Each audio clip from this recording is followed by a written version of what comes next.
देखिए, मैं नहीं चाहूंगा कि मुझसे ये वाला कोई क्वेश्चन पूछे। धर्म का वो तो पूरा का पूरा ब्रह्मांड लाकर खड़ा कर देगा। इंटरेस्टिंग क्वेश्चन आया कि एक मेरे पास मुंबई के भाई का फोन आया। भाई? हाँ, जो भाई वहाँ के जो भाई यू मीन गैंगस्टर? गैंगस्टर्स जो होते हैं। ओ, डेथ प्रेडिक्ट की जा सकती है? क्या पता लग सकता है कि हमारी एज कितनी होगी या मृत्यु कब होगी? 82 मेथड्स हैं जिसके थ्रू एज निकाली जाती है। 82 मेथड्स आर इन वोग। कहते हैं मेरे पास पैसा बचता नहीं है, तो मेरा पहला क्वेश्चन होता है कि आप ठीक है? अच्छा। आपके आपने पता नहीं कहीं बोला है कि 4.5 गुण मिल रहे हैं तब भी आप शादी कर लो। गाड़ीज आपको खरीदनी है, गाड़ियों का नंबर आपको बढ़ाना है, घर को साफ रखिए। मैं शायद आरोप भी आपको पढ़ा लूंगा। हम राम और रावण की राशि भी तो एक ही देखते हैं। एक जो है इसके अंदर रामबाण है। यदि हर कोई करे तो निश्चित तौर से जो है जो भी वास्तु दोष है घर का वो समाप्त हो जाएगा। मेरा टाइम ऑफ बर्थ क्या था अगर मैं माँ से पूछूंगा तो माँ बोलेगी सुबह के 7, 7:30 कुछ बज रहे थे, तो हम वही 7:15 या 7:30 ही रख लेते हैं और उसी के साथ कुंडली बना लेते हैं। मोस्टली लोगों की प्रॉब्लम है, उन्हें अपना सही टाइम ही नहीं पता। तो इसका उपाय जो है, जो तरक्की करेगा उसकी कुंडली में होगा। हमारे पहले प्रधानमंत्री जवाहरलाल नेहरू जी कुंडली में गुरु चंडाल योग है, सबकी कुंडली में है। अगर मैंने लॉन्ग टर्म कह दिया है तो आप बस अब चुपचाप जो हो मुझसे ये पूछ लो कि मैं किस किस चीज में निवेश करूं, किस किस चीज में भी करा जा कि मैं सकता है। कौन से सेक्टर्स में मेरे लिए फायदा है। आप कह रहे हो कुंडली से 3-4 महीने के अंदर गेन निकलवा के आप बता सकते हैं। 12th हाउस होता है बेड प्लेजर्स। ओके, ठीक है। If you are having more संबंध then one, then you have activated 12th house in a negative way. तो ठीक कर लो, पैसा बचना शुरू हो जाएगा। नमस्ते नमस्ते नमस्कार दोस्तों, आज हमारे बीच स्टार एस्ट्रोलॉजर डॉक्टर विनय बजरंगी जी आए हैं। स्टार इसलिए क्योंकि आपने इन्हें अक्सर काफ़ी न्यूज़ चैनल्स और टीवी पे देखा ही होगा, जो karmic, medical, marriage, career and electional astrology के साथ न्यूमरोलॉजी एंड जियोलॉजी में भी बहुत एक्सपर्टीज रखते हैं, जिनसे काफ़ी सारी बातें की जाएंगी। खुद से खुद की कुंडली देखना सीखेंगे और साथ ही उठाए जाएंगे काफ़ी सारे आरोप। पर चलिए पहले शुरुआत करते हैं एक इंटरेस्टिंग क्वेश्चन के साथ।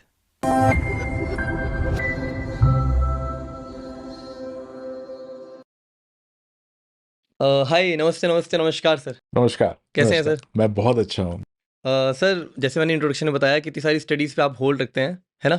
बट सर, मैं काफ़ी जिज्ञासा और काफ़ी ऐसे माइंडसेट से आया हूँ कि मुझे मान लो बहुत चीज़ों में यकीन नहीं है, और मैं आपसे जानना चाहूँगा कि आप मुझे यकीन दिलवाइए।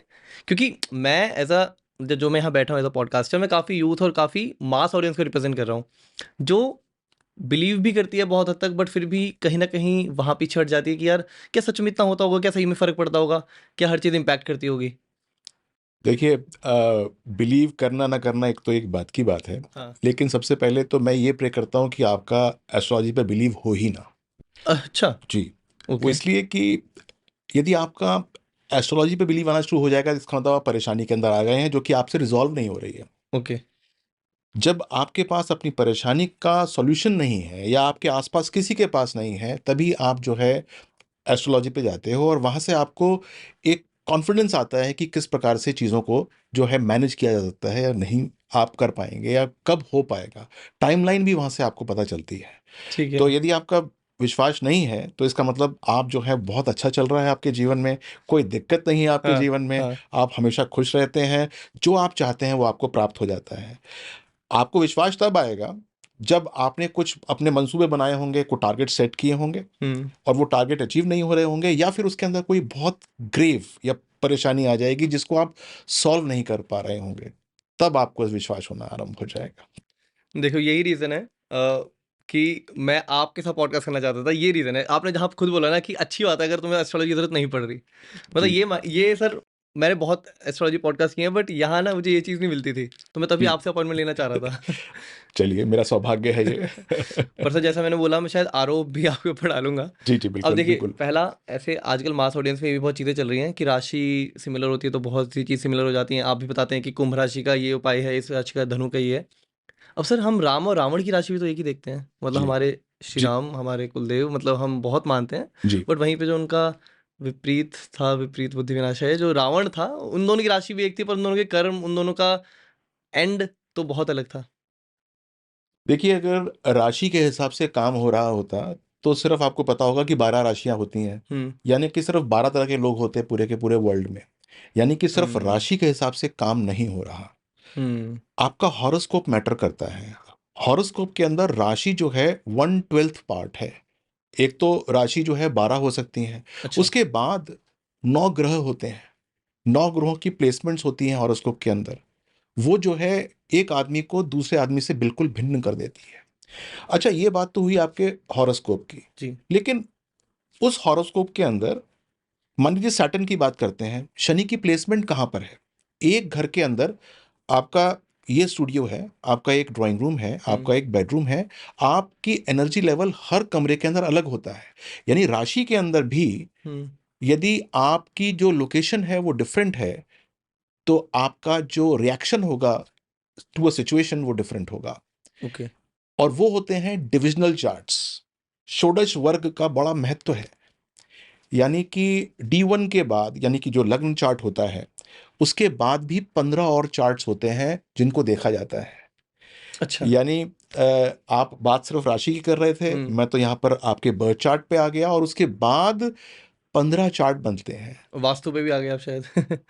यदि 2 व्यक्ति हैं और उनका आपस में जो बर्थ टाइम का 10 सेकंड का भी फ़र्क है, हाँ तो जी, उसकी बहुत सारी चीज़ें भिन्न हो जाती हैं। तो सिर्फ राशि से काम नहीं चलता, ओके। बहुत सारी चीज़ें देखनी पड़ती हैं। हाँ, राशि से एक जनरल परसेप्शन मिलता है, जिससे कि हम जो है अपने जीवन के अंदर क्या करना चाहिए, क्या नहीं करना चाहिए, क्या हो सकता है, क्या अच्छा हो सकता है, क्या बुरा हो सकता है, इसके बारे में जानकारी मिल जाती है। सर इसके साथ ये कार्मिक करेक्शन जो आप बोल रहे हो कि ऐसे हम कर सकते हैं, काम अच्छा करें, क्या अब ये हमारे नॉर्मल कर्माज़ हैं कि हम डेली लाइफ में अच्छा करें या अगेन हम कुंडली में गो थ्रू करें कि वहाँ पे क्या उपाय निकलेंगे, किन पे हमें काम करना चाहिए?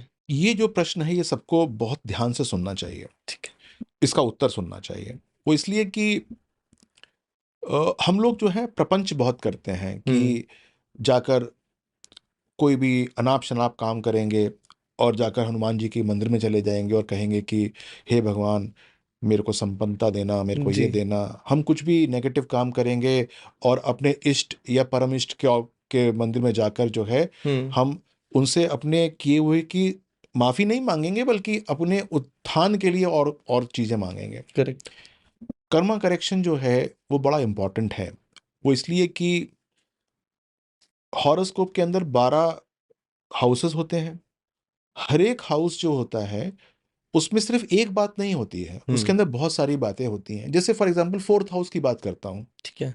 4th हाउस जो है वो माँ का भी है, 4th हाउस जो है वो गाड़ियों का भी है, वाहन का। अच्छा, एक साथ, ठीक है। अब मान लीजिए कि आपकी जो रिलेशनशिप है वो माँ से तो अच्छी है नहीं, हाँ, और आप ये चाहते हैं कि आपकी जो है गाड़ियाँ बहुत सारी आ जाएँ, तो ऐसा नहीं होगा। अच्छा। आपको उस हाउस को एलिवेट करना पड़ेगा। आप जो हैं वो माँ के साथ अपने संबंधों को अच्छा कीजिए, हुँ, उनकी सेवा कीजिए, तो आप देखिए कि आपकी गाड़ियाँ कितनी ज़्यादा बढ़ जाती हैं। इतना ही रिलेटेड है? बिल्कुल, इतना रिलेटेड है।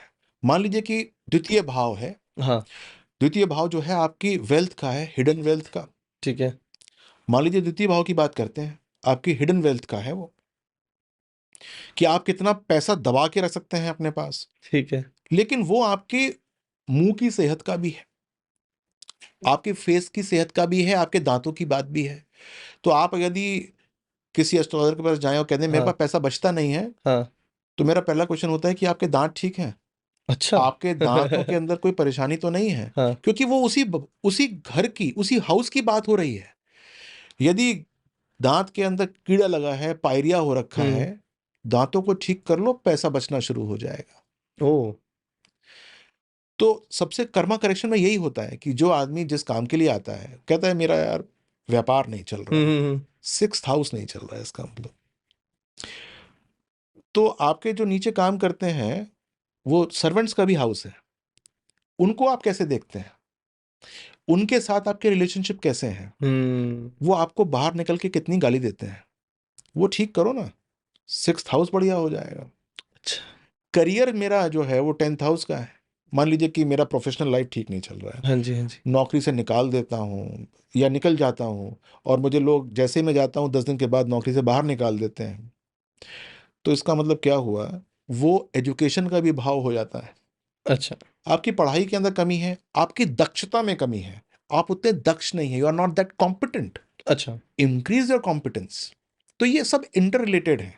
सर ये बहुत ही उम्दा एग्ज़ाम्पल थे, कुछ 1-2 और आप घरों के साथ दाँत और पैसा वाला तो बड़ा ही बहुत बार क्या होता है कि मेरे पास लोग आते हैं, वो कहते हैं कि हम जो प्रोफेशनल लाइफ के अंदर मज़ा नहीं आ रहा, हाँ जी। हमारा जो है वो करियर बड़ा नीचे जा रहा है, ऑफिस जाते हैं, बॉस जिससे बहुत अच्छा चलता था जो है वहाँ पर झड़कियाँ मिलती हैं, काम करने में मन नहीं लगता है, और और अभी इंक्रीमेंट हुई, सबको जो है वो इतने 10 मिल गया, 20 मिल गया परसेंटेज, और मेरे को जो है वो 2% पे निपटा दिया। तो कर्मा करेक्शन यहाँ पर आता है। मैं कहता हूँ कि भाई, आपकी डोमेस्टिक लाइफ कैसी चल रही है? अच्छा, घर में। भार्या के साथ, वाइफ के साथ ज़्यादा टेंशन चल रहा है। अब वाइफ के साथ इंटर रिलेटेड है, आपकी जो बातें हैं आपके प्रोफेशनल लाइफ की इंटर रिलेटेड हैं। क्यों इंटर रिलेटेड हैं? जो लोग एस्ट्रोलॉजी जानते हैं वो समझ जाएंगे। 10th house is the house of your career, okay. 7th house is the house of your spouse और योर पार्टनर। 10th हाउस से 10th हाउस 7th हाउस होता है। यदि आपने 7th हाउस को पोषण नहीं दिया हुआ, यानी कि उसको आपने फीड नहीं दिया हुआ, यानी आप उसके साथ दुर्व्यवहार कर रहे हैं 7th हाउस के साथ, स्पाउस के साथ, या पार्टनर के साथ, जीवन संगनी के साथ, या जीवन साथी के साथ, तो आपका 10th हाउस पैरिश करना शुरू कर देगा, प्रोफेशनल लाइफ खराब। खराब ओके। हो जाएगी।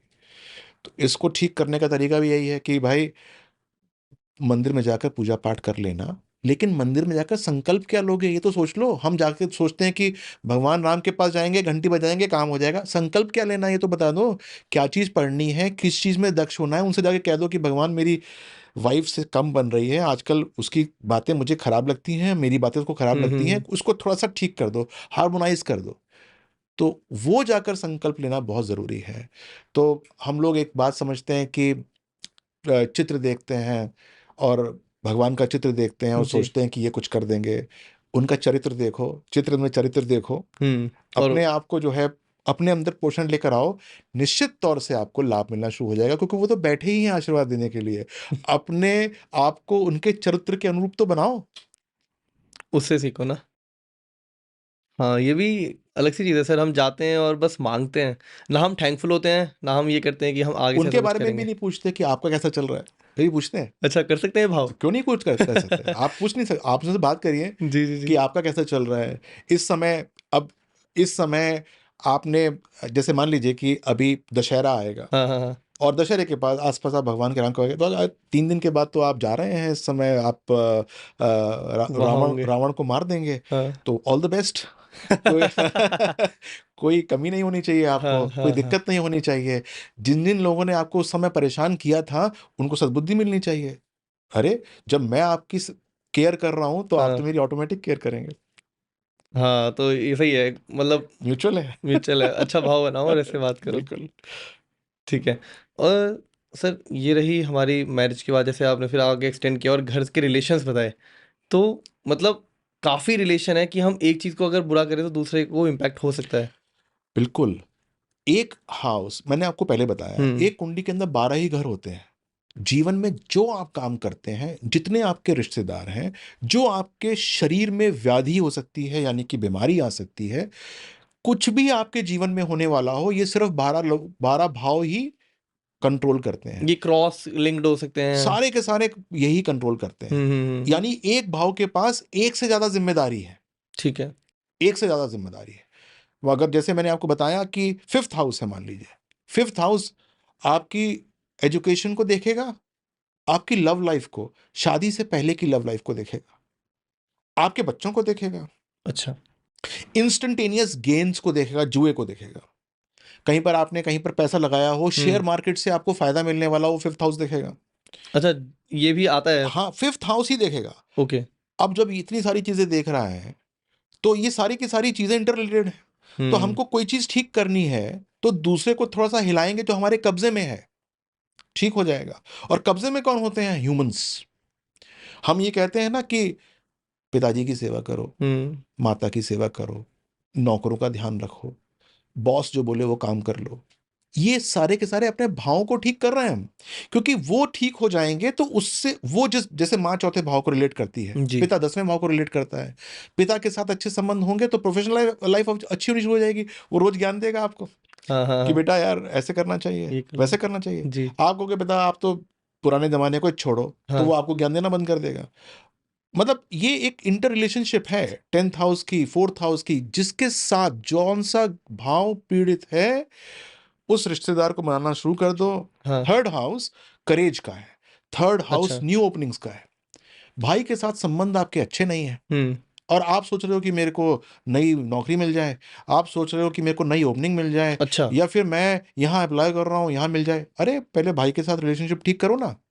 बड़े भाई की आप सेवा नहीं करते, आप सोचते हो कि मेरी तनख्वाह बढ़ जानी चाहिए। हुँ। बड़े भाई की सेवा नहीं करते हो। 11th house, hmm. 11th house controls for the income that you get, और बड़े भाई से आपका रिलेशनशिप ठीक नहीं है मान लीजिए, तो वो कैसे ठीक होगा? ये सारे के सारे जो सनातन धर्म है, उसके अंदर ये बात बड़ी इंपॉर्टेंट है कि आपके जो रिलेशनशिप हैं, सबसे अच्छे होने चाहिए।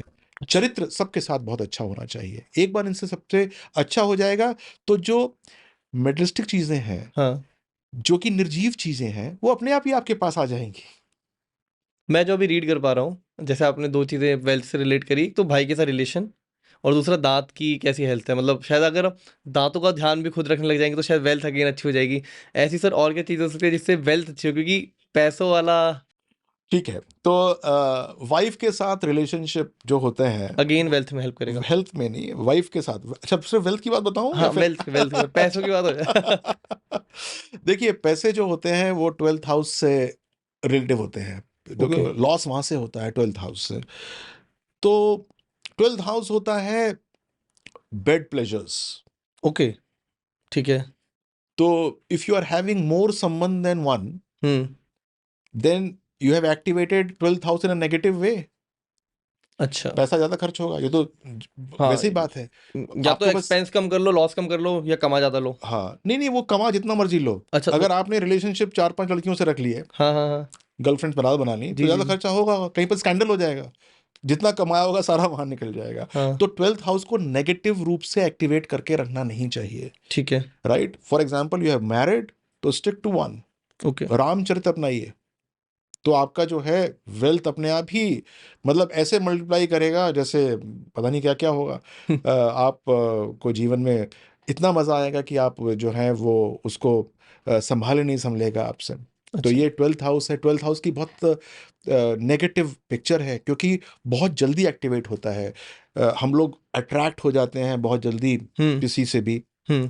फीमेल्स हों या फीमेल्स हों, वो मेल्स पे, और वो अपना 12th हाउस जो है वो नेगेटिव रूप से उसको जो है वो एक्टिवेट कर देती और हैं। इमीडिएट होता है। इमीडिएट ही होता है, बहुत जल्दी इफ़ेक्ट देता है। मतलब आज अगर मैंने कोई मतलब ऐसे बाहर रिलेशन बनाया या 2-3 गर्लफ्रेंड रखी या शादी तो तुरंत आप लॉस। ये समझ लीजिए कि आपका अकाउंट जो है ना वो किसी ने हैक कर लिया है। आप ये समझ लीजिए, ओके। और हैक भी क्या कर लिया, कहीं से माँग-माँग के उसको उसको भरोगे फिर। ओह! तो you have to be very cautious in this. और यदि आप ऐसा नहीं करते हैं तो देखिए कितना मज़ा आता है, कोई कोई नेगेटिविटी कहीं से भी नहीं होगी। ठीक है। फाइनेंस का दूसरा भाव 11th से होता है, तो 11th हाउस देखा जाता है कि आप कितनी आमदनी कर सकते हैं। तो make good friends. Friends is control by the 11th house. कभी भी फ्रेंड को डिच मत करिए। कोई अच्छा। आपका अपना दोस्त है, पुराना हुँ, दोस्त है, हुँ। खास तौर से जब हॉरोस्कोप में देखता हूँ किसी का, तो मैं 11th हाउस की पड़ताल करता हूँ। अच्छा। मैं पूछता हूँ कि भाई स्कूल टाइम के कितने फ्रेंड्स हैं। मान लीजिए कोई लड़का 40 साल का है, हाँ। स्कूल टाइम के फ्रेंड्स अगर नहीं रखे, तो हुँ। कोई मतलब उसका जो अपना एसोसिएशन है स्कूल टाइम के फ्रेंड से नहीं है। हाँ, कॉलेज टाइम के कितने फ्रेंड्स हैं? हाँ। सर नहीं है एक भी कॉलेज टाइम का फ्रेंड। तो इसका मतलब क्या हुआ कि ये सारे के सारे जो फैक्टर्स हैं उसे कंट्रोल नहीं किया। 11th हाउस जो है वो सिंगल आमदनी पे टिक जाएगा। मतलब ये स्कूल और कॉलेज के दोस्त होना भी इतना ज़रूरी है। बहुत ज़रूरी आपकी है। कुंडली चमका देगा।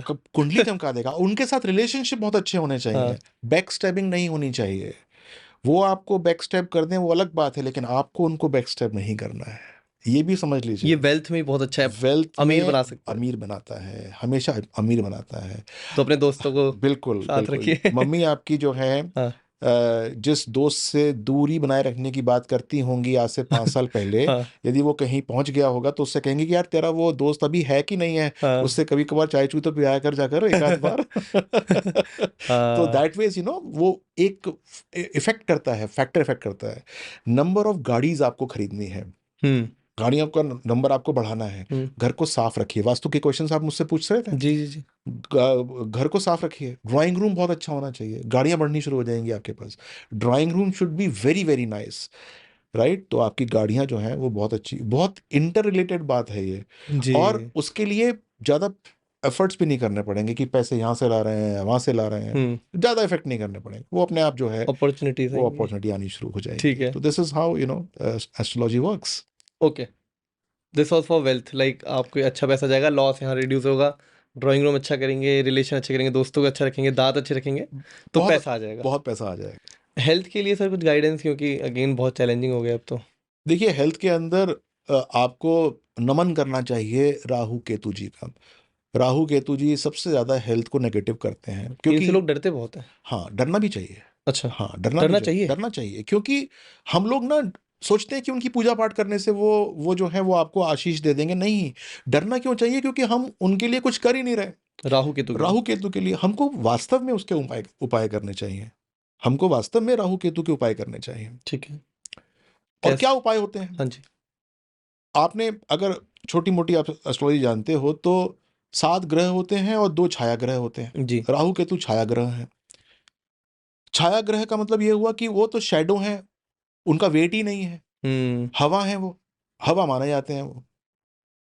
प्राणायाम कीजिए, ये उपाय है। स्टार्ट डूइंग द योगाभ्यास एंड द ब्रीदिंग एक्सरसाइजेस। ओह। राहु केतु आपके कब्जे में आ जाएंगे, आपके जो एलिमेंट्स हैं वो खत्म हो जाएंगे। तो आपने प्राणायाम करना आरंभ किया, जिसको ब्रीदिंग एक्सरसाइज बोलते हैं, किसी भी मतलब जॉनरा की, कोई भी अच्छा। आपको सिखाता हो। कपाल आप भाती करो, कपाल जिम भाती, में कर लो। 5-6 तरीके के प्राणायाम है, 10-12 तरीके के हैं, लेकिन 5-6 तरीके के कर लीजिए। हम्म। कपाल भाती, अनुलोम विलोम, भस्त्रिका करना अच्छा। शुरू कीजिए इनको। आप अच्छा। देखिए कि आपको, आपके अंदर कितनी स्फूर्ति आती है, और आप कितने अपने आप को जैसे 15 साल के थे वैसे एक्ट करना शुरू कर देते हैं। आपको करना चाहिए, हमारे कैमरामैन। तो ये बड़ा इंपॉर्टेंट है कि हमको जो है उनसे वास्तव में डरना चाहिए। और हम सोचते हैं कि राहु के दान कराएं, केतु के दान कराएं तो हमारा काम हो गया। अरे, वो दान के लिए थोड़ा ना बैठे हैं, वो तो कह रहे हैं कि मेरे कितना एक्ट करो। हाँ। आप ना मुझे अपनी कुंडली के अंदर हल्का करो, जो मेलेफिक इफेक्ट है वो खत्म करो, मुझको बेनिफिक बनाओ। एक बार राहु केतु बेनिफिक हो जाएगा, तो आपकी बात पे आता हूँ, एक जी। बार राहु केतु बेनिफिट हो जाएगा तो राहु तो धन देना शुरू कर देगा। राहु भी धन का कारक है। अरे, धन का वो तो पूरा का पूरा ब्रह्मांड लाकर खड़ा कर देगा। अच्छा। अगर राहु इनएक्टिव है हॉरोस्कोप के हाँ अंदर हाँ हाँ या मेलेफिक है, हाँ। तो आपको धन नहीं मिलेगा, धन मल्टीप्लाई नहीं होगा, x square x cube x 4 times नहीं होगा। वो अच्छा। सिर्फ आप उसको इंटू 2 इंटू 3 करिए, टाइम्स वाला बात हाँ नहीं हाँ होगा। हाँ। राहु टाइम्स करता है। Rahu increases the reaction in both directions, negative भी कर सकता है और पॉजिटिव भी कर सकता है। तो let Rahu and Ketu work for us positively. Rahu जब पॉजिटिव हो जाएगा तो धन का कारक बन जाएगा, आपको सारी की सारी मेटलिस्टिक चीजें देना शुरू कर देगा जीवन की। गाड़ी, बंगला, फार्म हाउसेस, यॉट्स सब देगा। और केतु जब बेनिफिक हो जाएगा तो आपको परमात्मा से मिलाना शुरू कर देगा। आप बहुत रिलीजियस हो जाओगे। आप जो हो सबके दर्द को अपना दर्द समझना शुरू कर दोगे। आप सबकी हेल्प करना शुरू कर दोगे। आपके अंदर किसी को देख के जो करुणा आती है वो केतु है। आप किसी को सोचते हो यार इसको मैं हेल्प कर दूं किसी तरीके से, मान लो कि मैं 2 रोटी खा रहा हूं, 1 रोटी दे दूं उसको बस, वो केतु है। तो अच्छा। वो जितना जागृत होगा, आप उतना जो है लोगों के लिए दान पुण्य का काम और अपने रिलीजियस जो बिलीफ्स हैं उनको पॉजिटिव करते हुए अपने लिए बैकुंठ धाम का रास्ता प्रशस्त करेंगे। ओके। मतलब राहु आपने ऐसा बोला कि अगर अच्छा है तो फिर कहीं भी चढ़ा देगा, बुरा हुआ तो गिरा भी देगा। Rahu is a catalyst. Catalyst, हाँ अगर आप साइंस के स्टूडेंट हो तो कैटलिस्ट समझते होगे कि जी। इट इंक्रीजेस और the reaction in both directions. अच्छा भी कर सकता है, बुरा भी कर सकता है। तो let us just freeze the negative one and let us try to make it work in the positive direction. Okay. ठीक है, राहु को अच्छा करने का एक उपाय है, आपने जो बोला कि ब्रीदिंग एक्सरसाइज वो करो, मैंने कपालभाति एक्चुअली करो। आपको उसके साथ बोला कि आप अपनी ब्रीदिंग एक्सरसाइजेस कीजिए, तो होगा क्या, आपके साथ आ जाएगी पॉजिटिविटी। ओके। आप उसको जो है सेहत से कनेक्ट बहुत अच्छा होता है। राहु केतु फिर सेहत के ऊपर नेगेटिव इफेक्ट नहीं डालते हैं। इसका मतलब क्या हुआ कि अगर मंगल कुछ काम कर रहा है तो मंगल जो है आपको बुखार दे रहा है, राहु के साथ उसका कोई लेना देना नहीं है, तो वो फिर एग्रावेट नहीं हो रहा, बढ़ नहीं रहा। मान लो राहु और सैटर्न कुंडली के अंदर है, कैंसर योग है मान लीजिए अच्छा। राहु केतु का कॉम्बिनेशन कैंसर योग देता है। मान लीजिए राहु को आपने डीएक्टिवेट कर दिया, तो सिर्फ सैटर्न देगा ना, कहीं पर कुछ थोड़ा दे देगा, बॉयल दे देगा, खत्म हो जाएगा वो। अच्छा। राहु साथ में उसके नहीं है।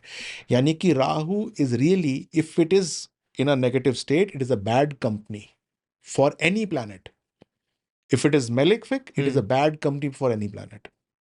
बहुत एक्सट्रीम भी जा सकता है, और उससे उपाय कर लिया तो बहुत छोटे में भी आपको निवारण दे देगा। राहु फिर इनएक्टिव हो गया ना, वो कह रहा है कोई बात नहीं, उसने देखना बंद कर दिया। अच्छा, ठीक है। सर ऐसे डलिया, मैं बोला था कि कुछ आरोपों का सिलसिला चलता रहेगा, तो नहीं वापस आ रहा हूँ, ठीक है। जी। अब देखो, एक और माइंड में दूसरा थॉट ये आता है कि आप कहते हैं कुंडली बनती है वही बर्थ प्लेस, टाइम और शायद बर्थ टाइम और प्लेस और आपकी डेट ऑफ बर्थ से सॉरी, हाँ बनती है। करेक्ट, इन तीन चीज़ों से बनती है। तो सर ट्विंस होते हैं, एक ही मदर के दो ट्विंस होते हैं, सेम बर्थ टाइम है क्योंकि कुछ मिनट्स का ही फर्क है, सेम बर्थ प्लेस है और same date of birth of course same ही है, तो वहाँ पे उनका भी भाग्य अलग है। एक बहुत सक्सेस कर रहा है, एक नहीं कर रहा, एक के हेल्थ इश्यूज हैं, एक के नहीं है, एक हर चीज़ में अच्छा है, एक बहुत पॉपुलर हो रहा है, दूसरा नहीं हो रहा, तो वहाँ क्यों डिफरेंस आ रहा है? सेम कुंडली है वहाँ तो शायद। बहुत अच्छा प्रश्न है आपका। आपका बर्थ चार्ट हो सकता है चेंज ना हो रहा हो, दो लोगों का बर्थ चार्ट सेम हो सकता है, अच्छा, ठीक है। लेकिन सेकंड्स के हिसाब से डिविजनल चार्ट्स चेंज हो जाते हैं। जो मेन चार्ट होता है उसको हम D1 चार्ट या लग्न चार्ट बोलते हैं, लग्न कुंडली, हाँ राइट। correct। इसके साथ में इसके सपोर्टिव चार्ट्स होते हैं, षोडश वर्ग होते हैं, 16 वर्ग चार्ट होते हैं। कोई चार्ट जैसे नवांश है, आपने नाम सुना हो, वो 9 मिनट में चेंज होता है। अच्छा। दशमांश D10 चार्ट है, वो 7-8 मिनट में चेंज होता है। D12 चार्ट है, वो 6 मिनट में चेंज हो जाता है। D16 चार्ट है, वो 5 मिनट में बदल जाता है। D60 चार्ट है, वो 50 सेकेंड्स में चेंज हो जाता है। 50 सेकंड्स में? जी। D120 चार्ट है, हाँ। वो 5 सेकंड में चेंज हो जाता है। तो मान लीजिए कि दो लोग हैं और वो 5 मिनट के डिफरेंस में पैदा हुए हैं, तो हो सकता है कि उनका D1 चार्ट सेम हो सकता है D9 जो है सेम हो, लेकिन हो सकता है कि D12, D16, D30 और 120। D60 बदले हुए हों। तो ज़रूरी नहीं है कि जो आपको नज़र आता है सिर्फ वही एस्ट्रोलॉजी है। अच्छा। वो लगन चार्ट ही नहीं है, उसके सपोर्टिव चार्ट्स बहुत होते हैं। लेकिन यहाँ पर मैं ये बताना चाहूँगा कि कम एस्ट्रोलॉजर्स होते हैं जो कि सपोर्टिव चार्ट्स पढ़ते हैं, वो D1 चार्ट देखते ही काम चला लेते हैं। लग्न कुंडली में ही शुरू, वहीं खत्म। वहीं पर शुरू, वहीं से खत्म कर देते हैं। पर वो इन डेप्थ जाना जरूरी है, मतलब इस हिसाब से। अगर आपको प्रिसिजन चाहिए, यदि आपको कोई सॉल्यूशन चाहिए, यदि आपको अपना डायरेक्शन देखना है, कुंडली का क्या मतलब होता है, what is astrology, what is ज्योतिष, कि जिस ज्योति से आपको राह देखने को मिल जाए, रास्ता देखने को मिल जाए, तो वो तो जब तक आप डिविजनल चार्ट नहीं पढ़ेंगे तो आपको राह नहीं मिल पाएगी और आप जो है भटकते रहेंगे। अच्छा, मतलब हर राशि कुछ कैरेक्टरिस्टिक्स होती हैं कि यार आप धनु की क्या होती हैं सर? अगर मैं धनु हूं, इसलिए मेरे को देखिए, जिज्ञासा। धनु राशि जो होती है वो काफ़ी स्टूडियस हो सकती है, ओके। बहुत ज्ञानवान होती है, धैर्य रखती है, किसी भी सिचुएशन के अंदर जो है वो इरप्टिव डिसीजन नहीं लेती है। आसपास की कोई भी सिचुएशन होगी हाँ जी। उसके बारे में पूरा इवैल्यूएट करेगी, भान लेकर आएगी और उसके बाद ही रिएक्ट करेगी, यानी कि प्रोएक्टिवली काम नहीं करती। अच्छा सर, अगर आप अभी अलाउ करो तो हम क्या सारी 12 राशि का थोड़ा थोड़ा कैरेक्टर जल्दी से, क्योंकि बुरा मान जाएंगे कि अपनी पूछ ली, हमारी नहीं बताई, आप ही नाम लीजिएगा, क्योंकि हिंदी में क्या होगा, हम इंग्लिश में भी ट्रांसलेट चलिए मैं बताता हूँ आपको। अगर हम बात करते हैं मेष राशि की, जी। तो मेष राशि के लोग जो होते हैं बहुत इम्पल्सिव होते हैं, धैर्य नहीं होता उनमें, ठीक है। बहुत ओवर रिएक्टिव होते हैं। ओके। टॉरस राशि वाले जो होते हैं वो ब्यूटी की तरफ ज़्यादा जाते हैं, यानी कि कोई चीज़ सुंदर होगी तो वहाँ पर ठहर जाएंगे, उसको देखेंगे, उसको निहारेंगे। अगर जेमिनाई राशि होगी, मिथुन राशि होगी, तो वो पढ़ने में अच्छे होंगे, पढ़ाई अच्छी करेंगे, लेकिन बहुत जल्दी ये सोचेंगे कि हमने बहुत अच्छा पढ़ लिया। अच्छा। बुद्धि कम लगाएंगे, वो सोचेंगे कि मुझे सारा ज्ञान आ गया है, तो थोड़ा सा ये नेगेटिव फैक्टर है। कर्क राशि होती है चंद्रमा के द्वारा कंट्रोल्ड, थोड़े से इमोशनल होते हैं, अच्छा। थोड़े से क्या ज़्यादा भी हो सकते हैं। यानी कि छोटी-छोटी बात के ऊपर जो लोग आँसू बहाना आरंभ कर देते हैं, तो आप समझ लीजिए कि कर्क राशि का होगा। ठीक है। सिंह राशि वाला डरता नहीं है। आप उसको डराने की कोशिश कीजिए, वो हुँ, नहीं डरेगा। वो जो है आपके ऊपर अटैक भी कर सकता है। जैसे सिंह होते हैं, जी, शेर जी। होते हैं, तो वो आपके ऊपर अटैक भी कर सकता है, मेरी तो मम्मी उसको की राशि सिंह है। तो वो जो है चुप नहीं रहेंगी। ठीक है। वो जो है आप कुछ भी बात कहिए, तो वो जो है काउंटरैक्ट ज़रूर कर देंगी। ठीक है। अब वर्गों पे आते हैं, कन्या राशि, हुँ, ये भी बुध की राशि है। बुद्धिमान होते हैं, लेकिन सोच समझ के काम करते हैं और ओवरवेल्म नहीं होते। यानी कि आपको नॉलेज देते रहिए, हुँ, नॉलेज वो लेते रहेंगे अपने पास और जो है उसको वो डिस्प्ले भी करेंगे, लेकिन ये दूसरे वाले को पता नहीं चलने देंगे कि उनको नॉलेज बहुत ज़्यादा है। अच्छा। तुला राशि वाले यानी कि लिब्रा सुंदर होते हैं। अपनी श्रेणी के अंदर वो सुंदर लोगों के अंदर आते हैं। ओके। वो लोग जो होते हैं, बात सिर्फ देखने में सुंदर नहीं होते हैं, हुँ, काम भी बहुत सुंदरता से करते हैं। यानी कि एग्जीक्यूशन ऑफ वर्क जो होता है, वो बहुत अच्छा करते हैं, ठीक है, आर्टिस्टिक से होंगे। आर्टिस्टिक से होते हैं। ठीक है। अगर हम बात करें स्कॉर्पियो की, स्कॉर्पियो यानी केकड़ा, हुँ, सिक्रेटिव होते हैं, छुप के अटैक करते हैं। अच्छा। हाँ, यानी कि यदि कोई लड़ाई हो जाए हाँ, हाँ, किसी स्कॉर्पियो से, हाँ। तो आप ये मत समझिए कि वो सामने से आकर आपको प्रहार करेगा। वो पीछे से भी मार सकता है और बहुत मेथोडिकल मारेगा, यानी कि अच्छा। हल्का नहीं छोड़ेगा। धनु राशि वाले, हुँ, जिसकी मैंने पहली बात की थी, आपको मैंने बताया ही था, हाँ जी, लेकिन हाँ जी। एक बात बहुत अच्छी होती है कि जितनी नॉलेज होती है, हुँ, उतनी वो ब्रॉडकास्ट करना जानते हैं, बल्कि ज़्यादा ब्रॉडकास्ट करना जानते हैं। ओके। जितना वो बुद्ध से नॉलेज एक्वायर कर लेते हैं, उससे ज़्यादा वो ब्रॉडकास्ट कर सकते हैं। तो काफ़ी समझदार श्रेणी के लोग होते हैं। Thank you. जी। अब आते हैं जो शनि की राशियाँ हैं, मकर राशि। हाँ मकर जी, राशि मतलब कैप्रिकॉर्न। थोड़े से लेज़ी होते हैं, ओके। स्टबर्ननेस होती है, ज़िद्दी होते हैं। एक बार जो सोच लिया, तो वो किसी की नहीं सुनते, अपनी भी सुनना बंद कर देते अच्छा। हैं। इस प्रकार से मकर राशि वाले एक्ट करते हैं। जी। फिर शनि की दूसरी राशि, जैसे एक्वेरियस है, कुंभ राशि, हुँ, ज्ञान का भंडार होता है, लेकिन देना किसी को पसंद नहीं करते। यानी कि they prefer to die with their secrets. Oh! वो किसी को अपनी बात रिवील नहीं करना चाहते। हुँ, ये कुंभ राशि के साथ जो है एक नेगेटिव ट्रेट है, लेकिन फिर भी बहुत ज्ञानवान होते हैं।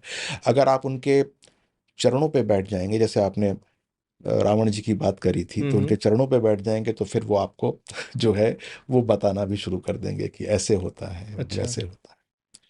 अब आते हैं अंतिम राशि पे, हाँ। जो कि गुरु की राशि है, इसको मीन राशि बोलते हैं, पाइसेस। अब आपने देखा होगा कि वो लोग जिनके पास ज्ञान जो है वो कम होता है, हुँ। लेकिन बघाड़ते बहुत हैं और दूसरे आदमी को विश्वास दिला देते हैं कि उनको ज्ञान बहुत है। अच्छी बात ये होती है कि अगर सपोज आप उनको करेक्ट करें, तो वो हाँ, करेक्ट भी अपने आप को कर लेते हैं। तो ज्ञान की राशि होती है, ज्ञान बाँटने वाली राशि भी होती है, लेकिन अंदर वो थोड़े छिछले पानी में होते हैं, थोड़े से रहते हैं। हल्के होते थोड़ा खोखला भी हो सकते हैं, हैं। खोखला हो सकते हैं। ठीक है, जी, ठीक है, जी। ठीक है। ओके। सर अब आरोप वाली कड़ी चल रही है। अरे! 36 गुण हम सुनते हैं, कुंडली जब मिलान होता है, जब हस्बैंड वाइफ की शादी से पहले मिलाया जाता है, क्योंकि देखा जाता है कि भाई का घर कैसा होगा, ससुर के साथ कैसा रहेगा, पिता, खुद हस्बैंड या करियर कैसे इम्पैक्ट करेगा। तो 36 में से 18 गुण हम सुनते हैं हमेशा कि है ना, मिनिमम 18 गुण मिले तो आप शादी के योग्य आप कर सकते हैं। बट क्योंकि आरोप है और आपने पता नहीं कहीं बोला है कि 4.5 गुण मिल रहे हैं तब भी आप शादी कर लो। जी। सर वो तो फिर कैसे रहेगी अच्छी मैरिज? तो ये परसेप्शन है और इसको थोड़ा-सा ध्वस्त करना चाहिए और मैं अपने जितनी वीडियोज़ होती हैं, उसके हुँ, माध्यम से ये लोगों को बताने की कोशिश करता हूँ कि गुण मिलान जो होते हैं, उनका जो वेटेज होता है हॉरोस्कोप मैचिंग के अंदर, गुण मिलान का वेटेज हॉरोस्कोप मैचिंग के अंदर हुँ। सिर्फ़ 25% है। यानी कि अच्छा। 75% कुछ और चीज़ होती है, जो कि देखनी चाहिए, जो कि लोग नहीं देखते। बहुत बार लोग जो होता है कि कम गुण मिलते हैं, तो वो रिश्ता रिजेक्ट कर देते हैं और बहुत बार बिना कुंडली को ये आगे मिलाए हुए 28 गुण मिल हाँ, गए और शादी कर लेते हैं और बाद में कोर्ट के अंदर डिवोर्स के लिए खड़े होते हैं। अच्छा। तो ये थोड़ा-सा समझने की बात है कि गुण मिलान जो होता है, वो पूर्ण मिलान नहीं होता। इसके बाद हमको मंगल मिलान करते हैं कि जो मेलेफिक प्लैनेट्स हैं, खास तौर से जो शादी के ऊपर नेगेटिव इफेक्ट डालते हैं, उनकी प्लेसमेंट कैसी है, वो मिलते हैं कि नहीं मिलते हैं। तो हम जो है उसको मिलान करते हैं। उसके बाद कारक मिलान होते हैं, डूअर्स ऑफ मैरिज, अच्छा। कि ये मिलान जो है वो ठीक है कि नहीं, वीनस मिलान ठीक है कि नहीं, जुपिटर मिलान ठीक है कि नहीं, सेवेंथ हाउस लॉर्ड मिलान ठीक है कि नहीं। और मिलान ठीक का मतलब क्या होता है? Counter balancing of force. मान हाँ, लीजिए कि इसे आप थोड़ा आसान भाषा में समझा दो, हाँ क्योंकि हम गुण का समझते हैं। हाँ, तो ये जो मिलान होता है ये काउंटर बैलेंसिंग ऑफ फोर्स होता है। मान लीजिए कि वीनस का मतलब होता है लव, अट्रैक्शन। अच्छा। अगर मान लीजिए कि मेरे हॉरोस्कोप के अंदर वीनस नेगेटिव बैठा हुआ है, तो प्रॉब्ली मेरा जो इंक्लिनेशन है टुवर्ड्स द अपोजिट सेक्स या फिर my partner will be less. मान लीजिए कि जिससे मेरी शादी होने वाली है उसका भी वीनस नेगेटिव बैठा हुआ है, तो इसका मतलब क्या, उसका भी होगा। तो आपस में जो अट्रैक्शन होना चाहिए वो उसके अंदर होगा ही नहीं। जीरो जब हो वो जाएगा। अट्रैक्शन ही नहीं होगा तो वीनस का मिलान नहीं हुआ। और हमने बस गुण मिला के देखा कि हमने गुण मिला के देखा कि वो ठीक हो गया, हाँ, गलत हो गया। एक जो मिलान होता है वो जुपिटर मिलान होता है, वीनस गुरु। के अलावा, ठीक है। वीनस के अलावा जुपिटर मिलान होता है। जुपिटर मतलब गुरु, बृहस्पति। ये लॉन्जिविटी ऑफ मैरिज का मिलान होता है, यानी कि शादी कितनी चलेगी। मान लीजिए लड़के के हॉरोस्कोप में लिखा हुआ है कि शादी कम चलेगी, और हमने ऐसी लड़की से शादी कर दी जिसकी भी शादी कम चलेगी, तो उनका तो बेड़ा गर्क होगा ही होगा। Again nullify. तो हमको जो है, अगर जुपिटर खराब है तो दूसरे हॉरोस्कोप के अंदर जुपिटर अच्छा होना चाहिए काउंटर बैलेंस करने के लिए। अच्छा। वीनस खराब है एक हॉरोस्कोप में तो दूसरे हॉरोस्कोप में अच्छा होना चाहिए। सेवेंथ हाउस लॉर्ड जो कि कारक होता है, किस चीज का? मैनेजर ऑफ मैरिज बोला जाता है, कि सारे के सारे मैरिज के सारे आयाम देखता है, हाँ हाँ। सारी चीजों को देखता है मैरिज की, खुशी, दुख, गम। अगर एक में खराब है दूसरे में अच्छा होना चाहिए। साथ साथ एक हॉरोस्कोप होता है जिसको बोलते हैं नवामशा, D9 चार्ट। ओके। ये सब चीजें जो है वो D9 चार्ट में भी देखी जाती हैं। मान लीजिए कि आपके 28 गुण मिल गए और आप बड़े खुश हो गए और रिंग्स एक्सचेंज हो गई, और ये सारे के सारे गुरु वीनस नहीं मिले, तो जो है आपकी शादी बेकार हो जाएगी। वो शादी होने से पहले या होने के दौरान टूट जाएगी। अब आपने जैसे मुझसे पूछा कि 4.5 गुण में मैंने कैसे हाँ कर दिया। हाँ जी। देखिए, बहुत बार जो गुण होते हैं वो नलिफाई हो रहे होते हैं, जिसको हम परिहार बोलते हैं, जिसको कैंसिलेशन बोलते हैं। कैंसिलेशन देखना बहुत जरूरी होता है। अच्छा। अब एक कुंडली मिलान के अंदर नाड़ी दोष होता है। जी। नाड़ी दोष बड़ा प्रबल दोष माना जाता है, क्योंकि ये प्रोजनी या बच्चों के लिए होता है, ये कि बच्चे होंगे कि नहीं होंगे। नाड़ी दोष है तो इसका मतलब बच्चे होने की या अच्छे बच्चे होने की संभावना कम है। ये भी शादी से पहले देखा पता जा सकता देखा है। जा सकता है। ठीक है। अब पता लगा कि नाड़ी दोष आ गया, क्योंकि लोग करते हैं कंप्यूटर से, मेरी वेबसाइट पे जाइए वहां कर दिए कंप्यूटर से, तो नाड़ी दोष भी आ जाएगा। या नहीं आएगा तो आप सोचेंगे कि ये नाड़ी दोष जो है कोई दिक्कत नहीं है, लेकिन नाड़ी दोष का कैंसिलेशन भी होता है। तो कैंसिलेशन देखना बहुत जरूरी है कि कैंसिल हो रहा है कि नहीं हो रहा। मान लीजिए भकूट दोष है, उसका कैंसिलेशन भी देखा जाता है। गण मैत्री है, इसका कैंसिलेशन भी देखा जाता है। तो वो बहुत सारे लोग जो कि ऊपरी तौर से कुंडली मिलाते हैं और कहते हैं कि गुण कम मिले और शादी जो है नहीं करते हैं, वो भी गलत है। हाँ। और वो लोग जो कि ऊपरी कुंडली मिलाते हैं और कहते हैं गुण बहुत मिल गए और शादी कर देते हैं, हाँ, वो भी वो गलत भी है। गलत है। यहाँ पे इंडेप्थ जाना चाहिए। यहाँ पर थोड़ा सा इंडेप्थ जाना चाहिए। जब बात रिलेशनशिप की है, शादी की है, और हमारे यहाँ तो वो 7 जन्मों का चक्कर है, जी। तो जब इतनी लंबी शादी चलनी है तो तो कम से कम कुंडली तो मिला लो। देख के कर लो। जी जी ये जी। आप कॉन्सेप्ट मानते हैं कि 7 जन्मों तक सेम पार्टनर रहता है हमारा? मैं क्यों मानूंगा, ये तो सनातन धर्म बोलता है। अच्छा। ये तो हमारे जो हैं, जो वेदांगनाज हैं वो बोलते हैं। अब हॉरोस्कोप के अंदर मैं जो हूं, अगर सपोज मैं अपनी बात करूं तो मैं लग्न हूं, ठीक है, पहला हाउस। मेरी वाइफ जो है वो 7th हाउस है, तो मेरे को फर्स्ट हाउस से 7th हाउस तक पहुंचने में 7 जन्म लगते हैं। इट विल टेक 7 जन्म। तो मेरा जो है उसका रिलेशन 7 जन्मों का तो है ही है। इसके बाद मेरे आगे के उसके साथ रिलेशनशिप अच्छा मैटर करते हैं, 7 से बढ़ भी सकते हैं, जी। कम नहीं हो सकते हैं। अच्छा, ठीक है। सर लेट्स से अब किसी की, वही जैसे आपने बोला कि कुंडली सेम है, या कुंडली से ही चलो मैं पहले इन क्वेश्चंस पे आ जाता हूँ कि कुंडली से और क्या क्या इम्पैक्ट कर सकता है, लाइक क्या पिछले जन्म का कितना असर होता है, अभी के हमारे कर्मा का कितना असर होता है, पॉजिटिव कर्मा नेगेटिव कर्मा हम बहुत सुनते हैं। चलिए मैं इसके बारे में भी आपको बताता हूँ कि मान लीजिए कि आपकी जो जन्म है वो 1 जनवरी 1999 का है, मान लेते हैं। ठीक है। और आप दिल्ली में पैदा हुए दोपहर में 4:20 पे। 1 जनवरी 1999 दोपहर में 4:20 दिल्ली। ठीक है। जैसे ही आप पैदा हुए तो जो चार्ट आपके सामने मैं देखूंगा वो उसी समय बन गया था। आपने एक क्षण भी इस पृथ्वी पे नहीं व्यतीत किया, लेकिन आपका चार्ट मेरे पास था। इसका मतलब क्या हुआ? ये इस जन्म का आपका चार्ट ही नहीं है। ये तो जो आप पहले करके आए हैं उसका आशीर्वाद भगवान ने आपको दिया है आशीर्वाद के रूप में। अच्छा, हाँ ये अभी चार्ट तो। जो है वो पिछले जन्म का है जो आप पहले करके आए हैं। हाँ, क्योंकि अभी तो मैंने कुछ किया ही अभी नहीं, आपने ना कुछ किया ही कर्म है नहीं, ना लेकिन कुछ है। चार्ट है आपका मेरे पास। करेक्ट करेक्ट मैं करेक्ट। ये कैसे कह सकता हूँ कि आपकी शादी ठीक नहीं होगी, आपका शादी बहुत अच्छी होगी, व्यापार चलेगा नहीं चलेगा? ये तो जो पहले आप करके आए हैं वो पढ़ रहा हूं मैं। तभी पैदा होते ही कह देते हैं इसका तो राजयोग होगा, ये तो बहुत ऊपर इसका जाएगा। मतलब ये पिछले जन्म में ये सब कुछ भोग के आया है। ठीक है। अगर आपने कोई अपने अंदर कर्मा करेक्शन नहीं किया, अपने हम्म। कर्मों के अंदर संशोधन नहीं किया, तो जैसे पहले जन्म में आप थे same to same copy paste इस जन्म में हो जाएगा। और ऐसा नहीं करना चाहिए, यानी कि जो पहला जन्म था हम्म। उससे बेटर ये जन्म होना चाहिए। तभी कहते हैं कि ये करो वो करो, गुरु को एलिवेट करो। अच्छा। और यही मोक्ष मिलता है। यानी कि कैसे मिलता है? बैकुंठम कैसे जाओगे? आत्मा को हम्म। मोक्ष कैसे मिलेगा? हर जीवन को आप जो है वो परिष्कृत करते रहेंगे, बेटर करते रहेंगे।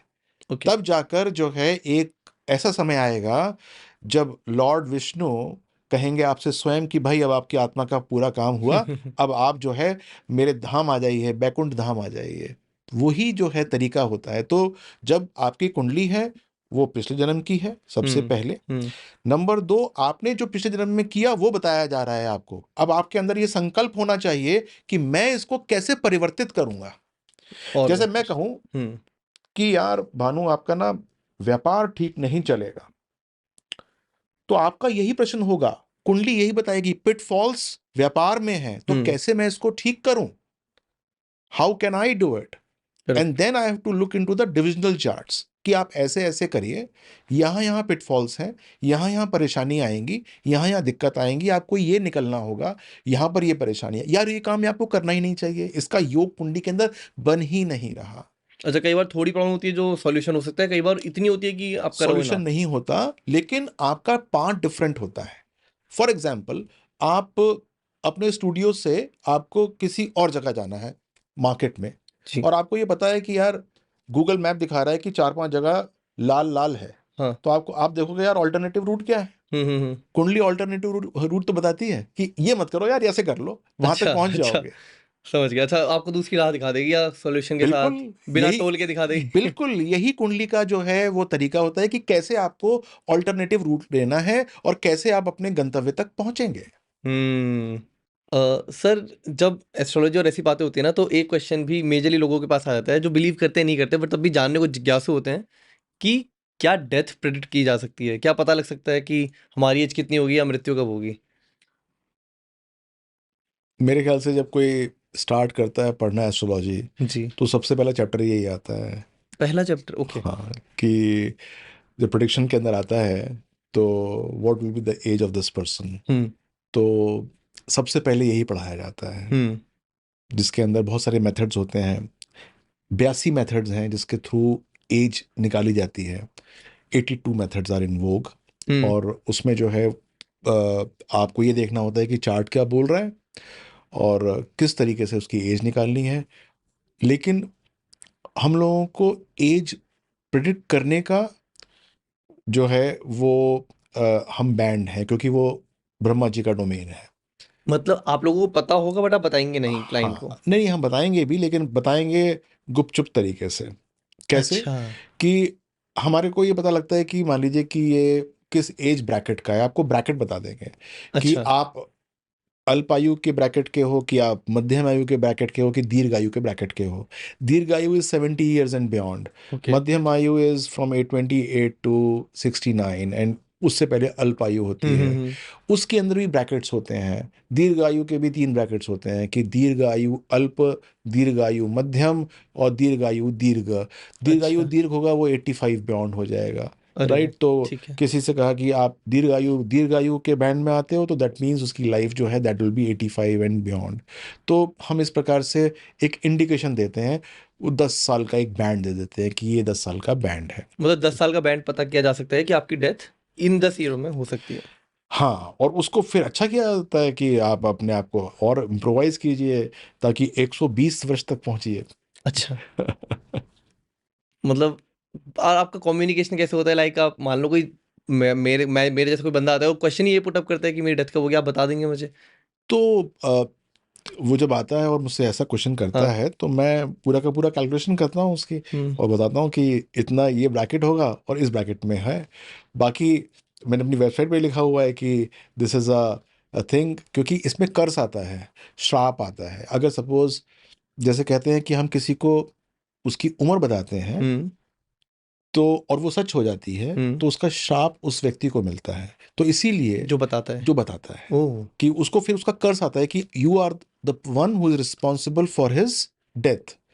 तो वो कर्स आता है। तो इसीलिए ये डोमेन ही नहीं है हमारा, ये डोमेन ब्रह्मा जी का है। लेकिन फिर भी ब्रैकेट बताते हैं कि ये ब्रैकेट है कि नहीं है।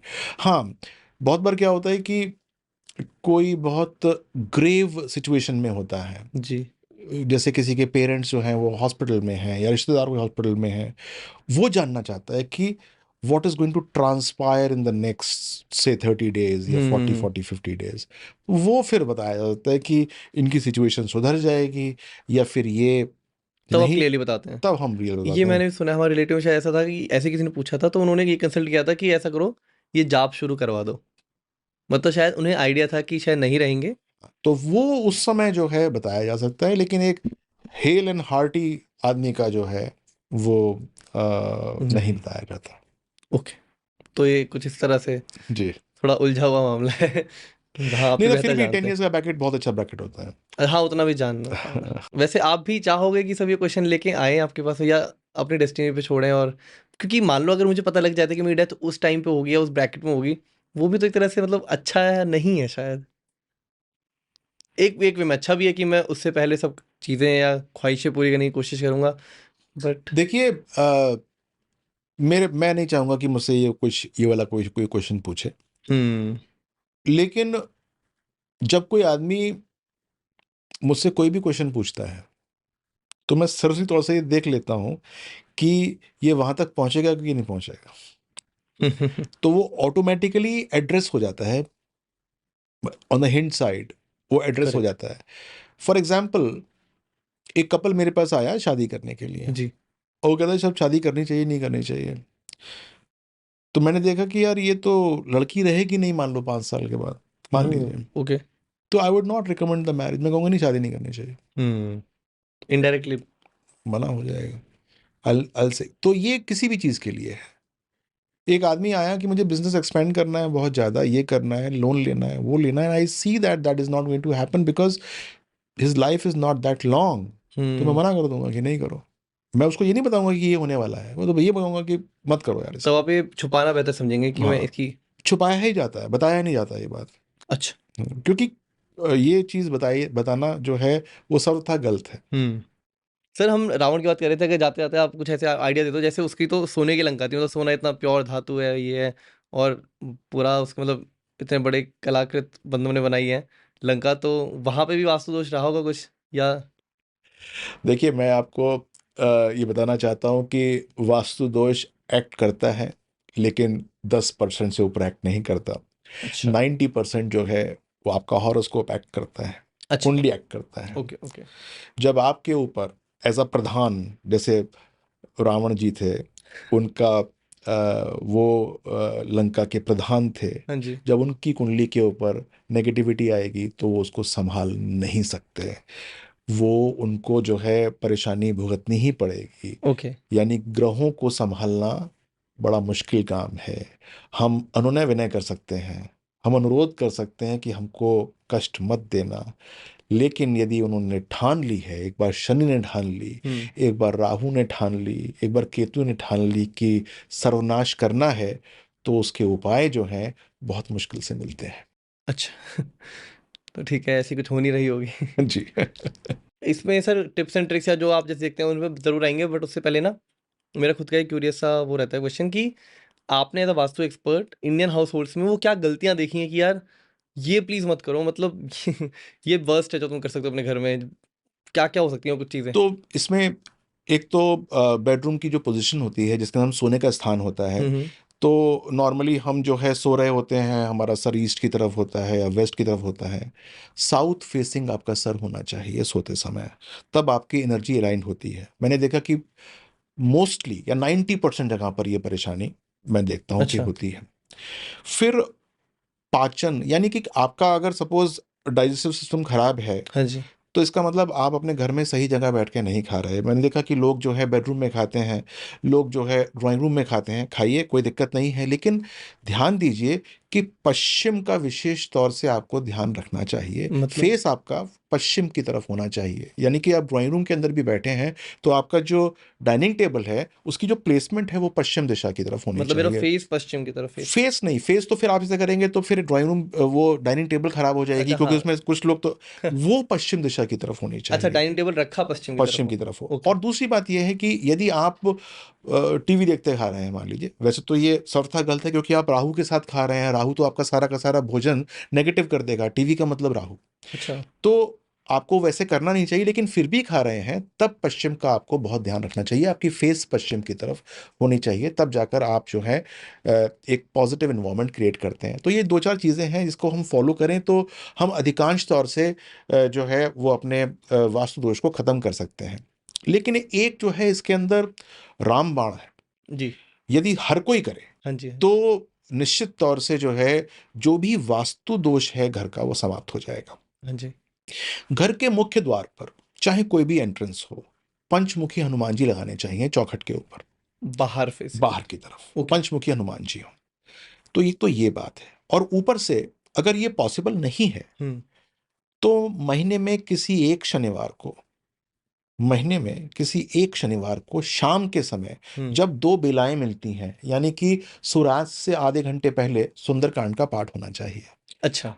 महीने में किसी भी शनिवार को, ऐसा नहीं है कि मुझे चौथे को करना है, दूसरे को करना है, किसी भी एक, अगर सुंदरकांड का पाठ हो तो बहुत अच्छा जो है ये वास्तु निवारण उपाय है, जो कि कुछ लगा नहीं आपका, हम्म। और आपके घर का सारा वास्तु दोष समाप्त हो जाता है ये मतलब करने से। बजरंगबली की थोड़ी पूजा करें तो जी। जी। सॉल्यूशन है वहाँ। सॉल्यूशन है, ठीक है। बिल्कुल सॉल्यूशन है। वॉशरूम से रिलेटेड काफ़ी अगेन मिथ होते हैं, मतलब बीच में ऐसे भी क्लेम्स आए थे कि वॉशरूम यहाँ है तो घर में कैंसर होगा ही होगा, वो।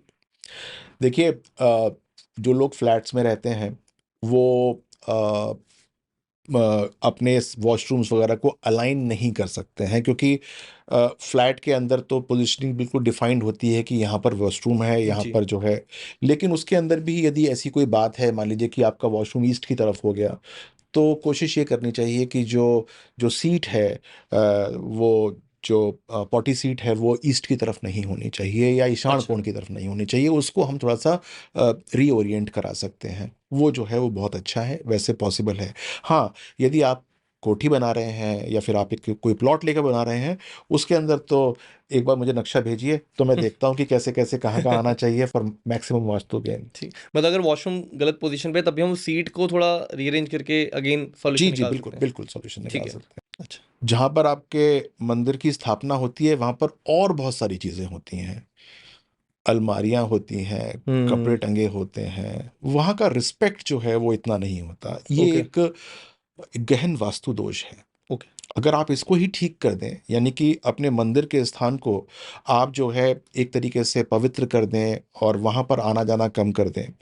अब लोगों के पास जो है वो फ्लैट्स में रहते हैं, छोटे घर हम्म। होते हैं, तो वो क्या करते हैं कि बेडरूम के अंदर मंदिर बनाने की कोशिश करते हैं और उसको एक्सपोज रखते हैं। तो उसको ढक के रखना चाहिए, यानी कि जब अच्छा। उसका उपयोग हो तभी आप उसको खोलें, तभी उसके कपाट खोलें, या फिर आपने अगर पर्दा लगा रखा है तो जी जी पर्दा जी खोलें। जी।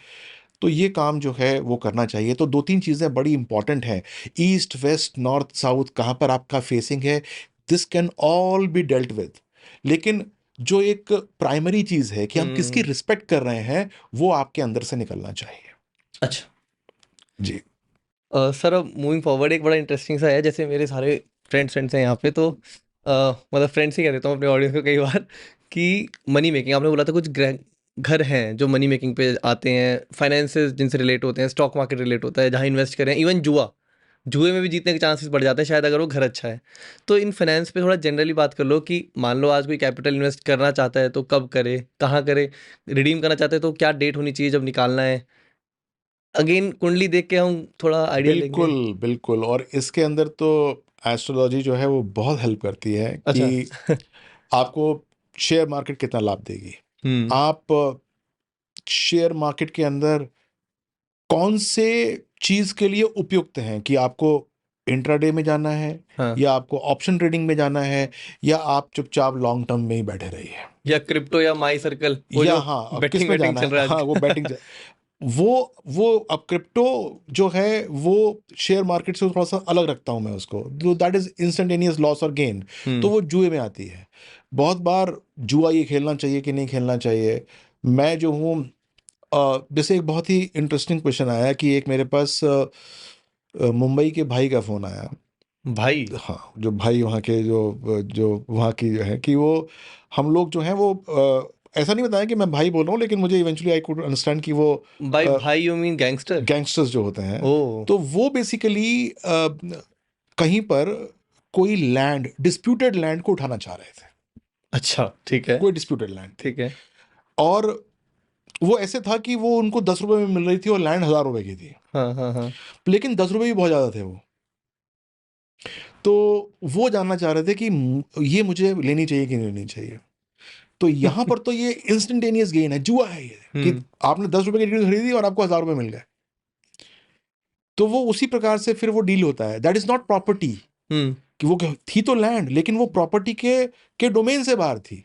वो तो ये था कि खरीद लो हाँ, वो और उसके जुआ बाद ही था। मार तोड़ के सबको बाहर निकाल दो, और फिर जो है वो उसको बेच दो। तो वो जुआ था पूरा का पूरा। तो वो जुए के परिप्रेक्ष्य में ही आया। फिर वो 5th हाउस और 8th हाउस के कॉम्बिनेशन में ही आया, हाँ, कि भाई तुमको लेनी चाहिए कि नहीं लेनी चाहिए। अच्छा। मना कर दिया था मैंने। वो उनके लिए जुआ फलभूत ही नहीं होता, वो ठीक है। फलीभूत नहीं होता। ठीक है, ठीक है, हाँ। ठीक है। हम्म। और फिर हम बाकी इन जनरल चलिए जुए से बाहर अगर हम आए तो नॉर्मल केस में क्या?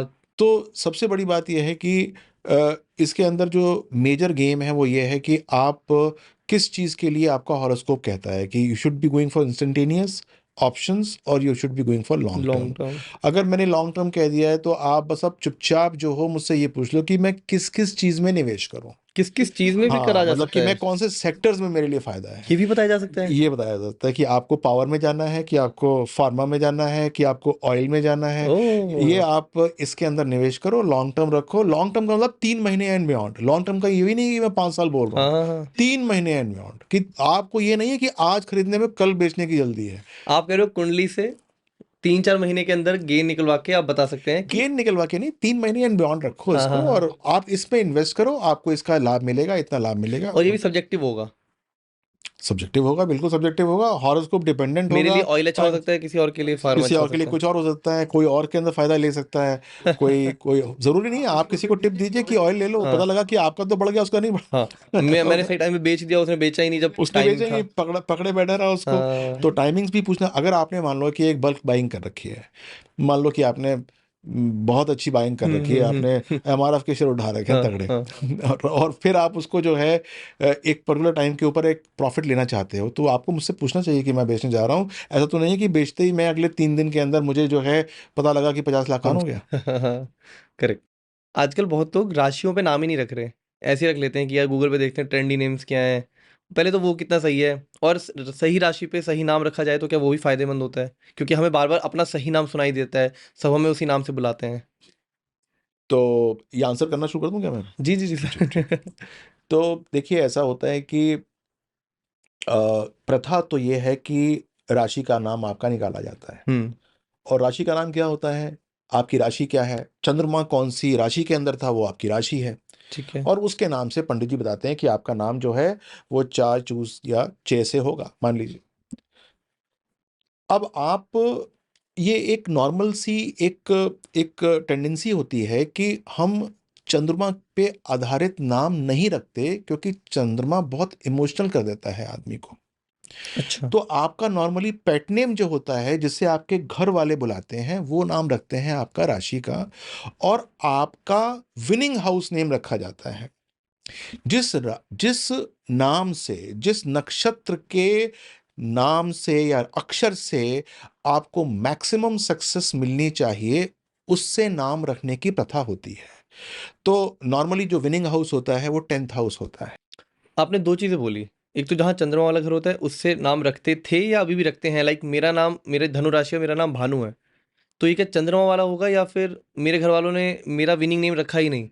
आपका विनिंग नेम नहीं रखा।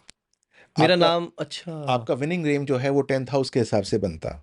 आपका ये देखा जाता कि 10th हाउस में कौन सी राशि आती है, जी। कौन सा नक्षत्र भाव मध्य के पास में है, जो सबसे ज़्यादा इफेक्ट करता है, जो आपको विनिंग दे सकता है सबसे ज़्यादा, तो आपका नाम जो है उसके हिसाब से होना चाहिए था। लेकिन बहुत सारे पेरेंट्स नहीं करते, तो इसका मतलब ये नहीं है कि वो बच्चे अच्छे नहीं बनते। हम्म। लेकिन सबसे बड़ी बात यह है कि आपको मान लीजिए कि सब्सिक्वेंट कोई का नाम रखना है, मान लो आप कोई अपना मीडिया हाउस चलाना चाहते हो, तब आप मुझसे पूछो कि मैं इसका नाम क्या रखूं, तो मैं आपके विनिंग नेम के हिसाब से रखूंगा, जिससे कि मैक्सिमम आपको बेनिफिट मिले।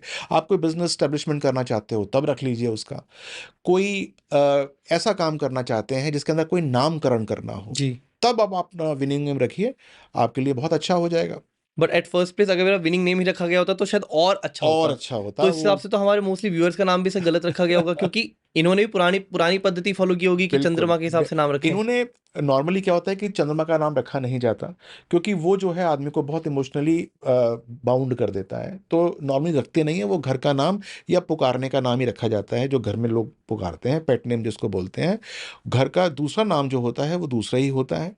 और जो विनिंग नेम है हम्म। वो डिड्यूस किया जाता है 10th हाउस से, और वो कोई काबिल एस्ट्रोलॉजर ही निकाल सकता है कि what is the 10th house भाव मध्य, ओके। उसके पास में कौन सा नक्षत्र सबसे ज्यादा एक्ट कर रहा है, और वहां से निकाला जा सकता है। ओह, ये काफी नया था सर, ये नया पर्सपेक्टिव था। जी जी। ठीक है।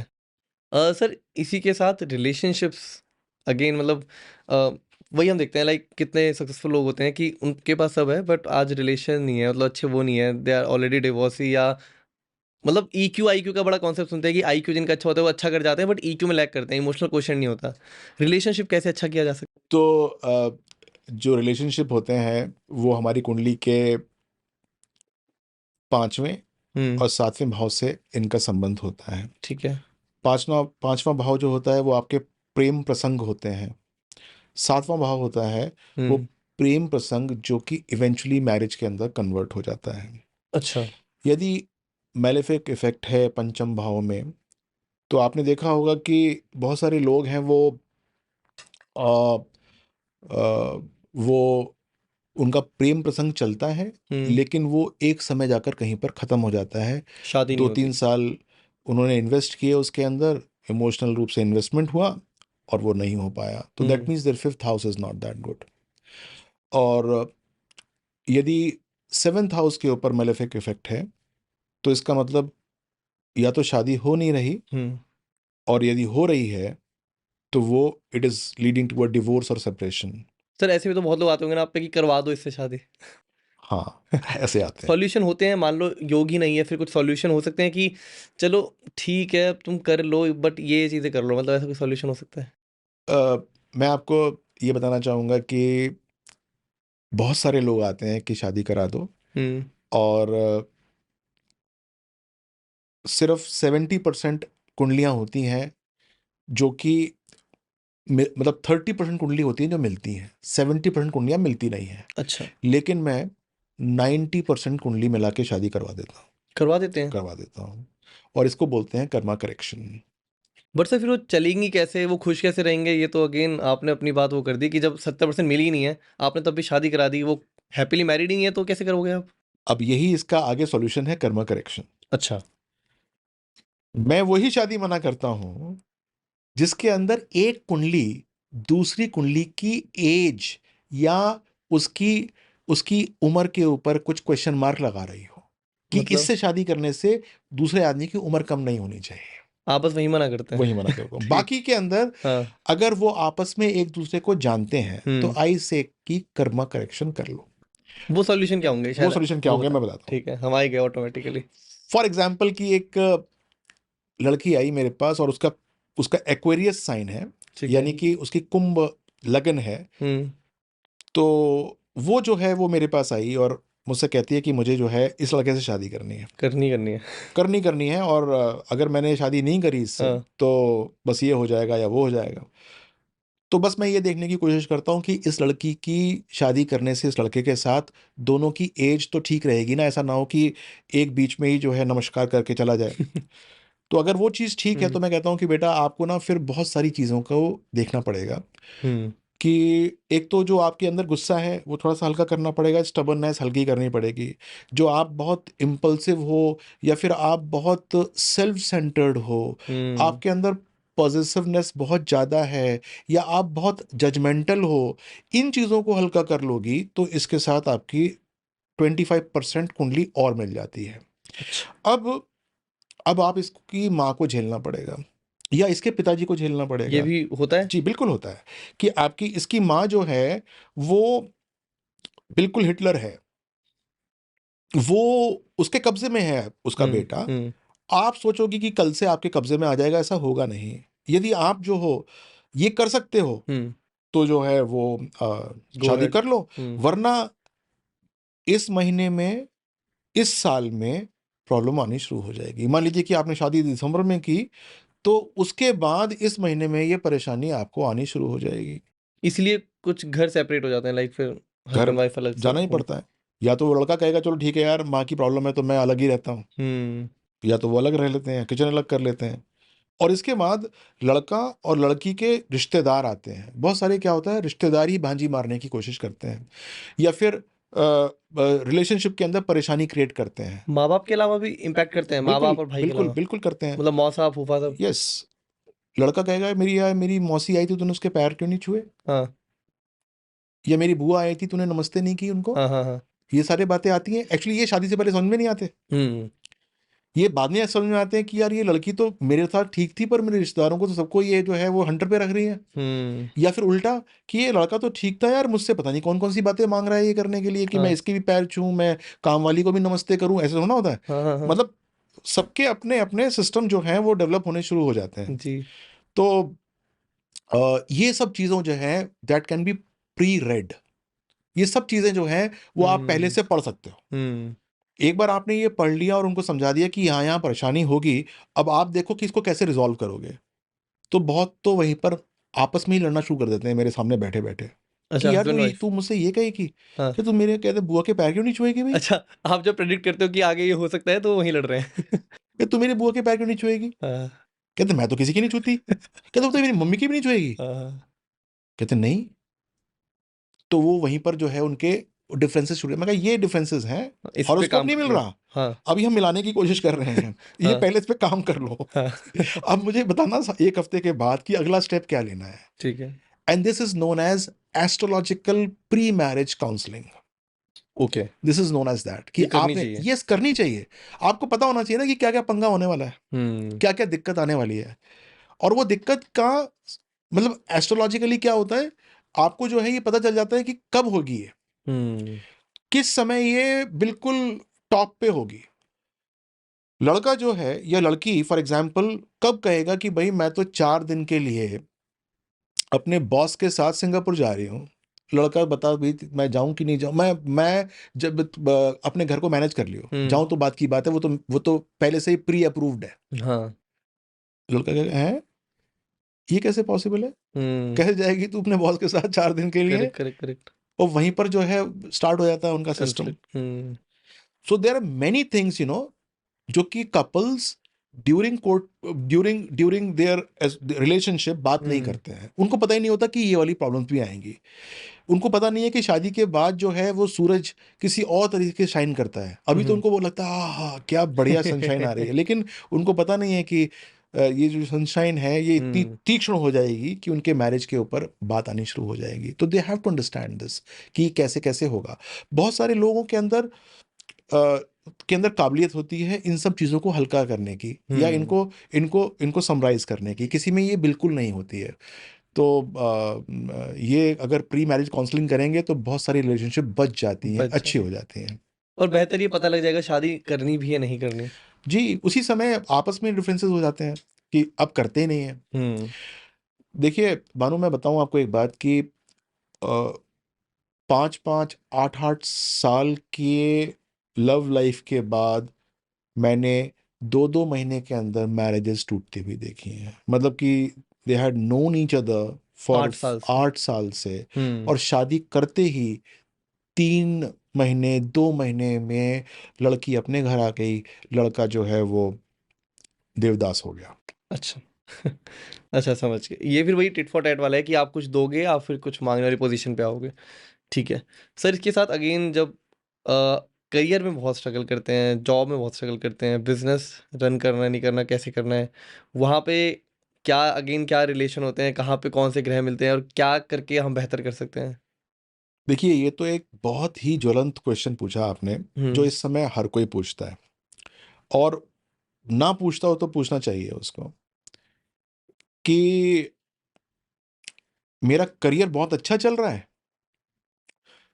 मेरे बॉस को मेरी वजह से फायदा हो रहा है, हम्म इसको हटा देता हूँ, मैं खुद काम करना शुरू कर देता हूँ हाँ ये बहुतों के माइंड में आता है आजकल। और मैं ही काम करना शुरू कर देता हूँ, क्योंकि सारा काम तो मैं लेकर आ रहा हूँ। हाँ ये आता क्या है। कर रहा है? हाँ इसने 100-500 रुपए लगा रखे हैं, वो मैं बैंक से लोन लेके लगा दूंगा, हाँ हाँ जॉब छोड़ देता हूँ आज। जॉब छोड़ देता हूँ।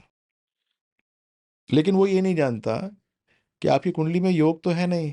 बिजनेस का। आपकी कुंडली के अंदर 2 योग तो होते हैं बड़े प्रोमिनेंट, एम्प्लॉय योग एंड एम्प्लॉयर योग। कि आपकी कुंडली क्या कह रही है, एम्प्लॉय के अंदर फायदा होगा कि एम्प्लॉयर में फायदा होगा। ये सबकी कुंडली में लिखा होता है अरे, कि व्हाट यू आपकी मेंट टू बी। कुंडली के अंदर कितने पैसे मिलने वाले हैं लिखा हुआ है, और ये भी लिखा हुआ है कि ये पैसे जो हैं वो आपको बंधत्व में मिलेंगे या आपको किसी को बंधुआ बना के मिलेंगे, अच्छा यही एम्प्लॉयर एम्प्लॉय। एम्प्लॉयर या एम्प्लॉय। हम्म मान लो कि आपकी कुंडली में 100 रुपए का योग है, तो आपको 100 रुपए मिलेंगे, लेकिन उसका जो डायरेक्शन है वो हम्म एज ए एम्प्लॉय होगा या एज ए एम्प्लॉयर होगा।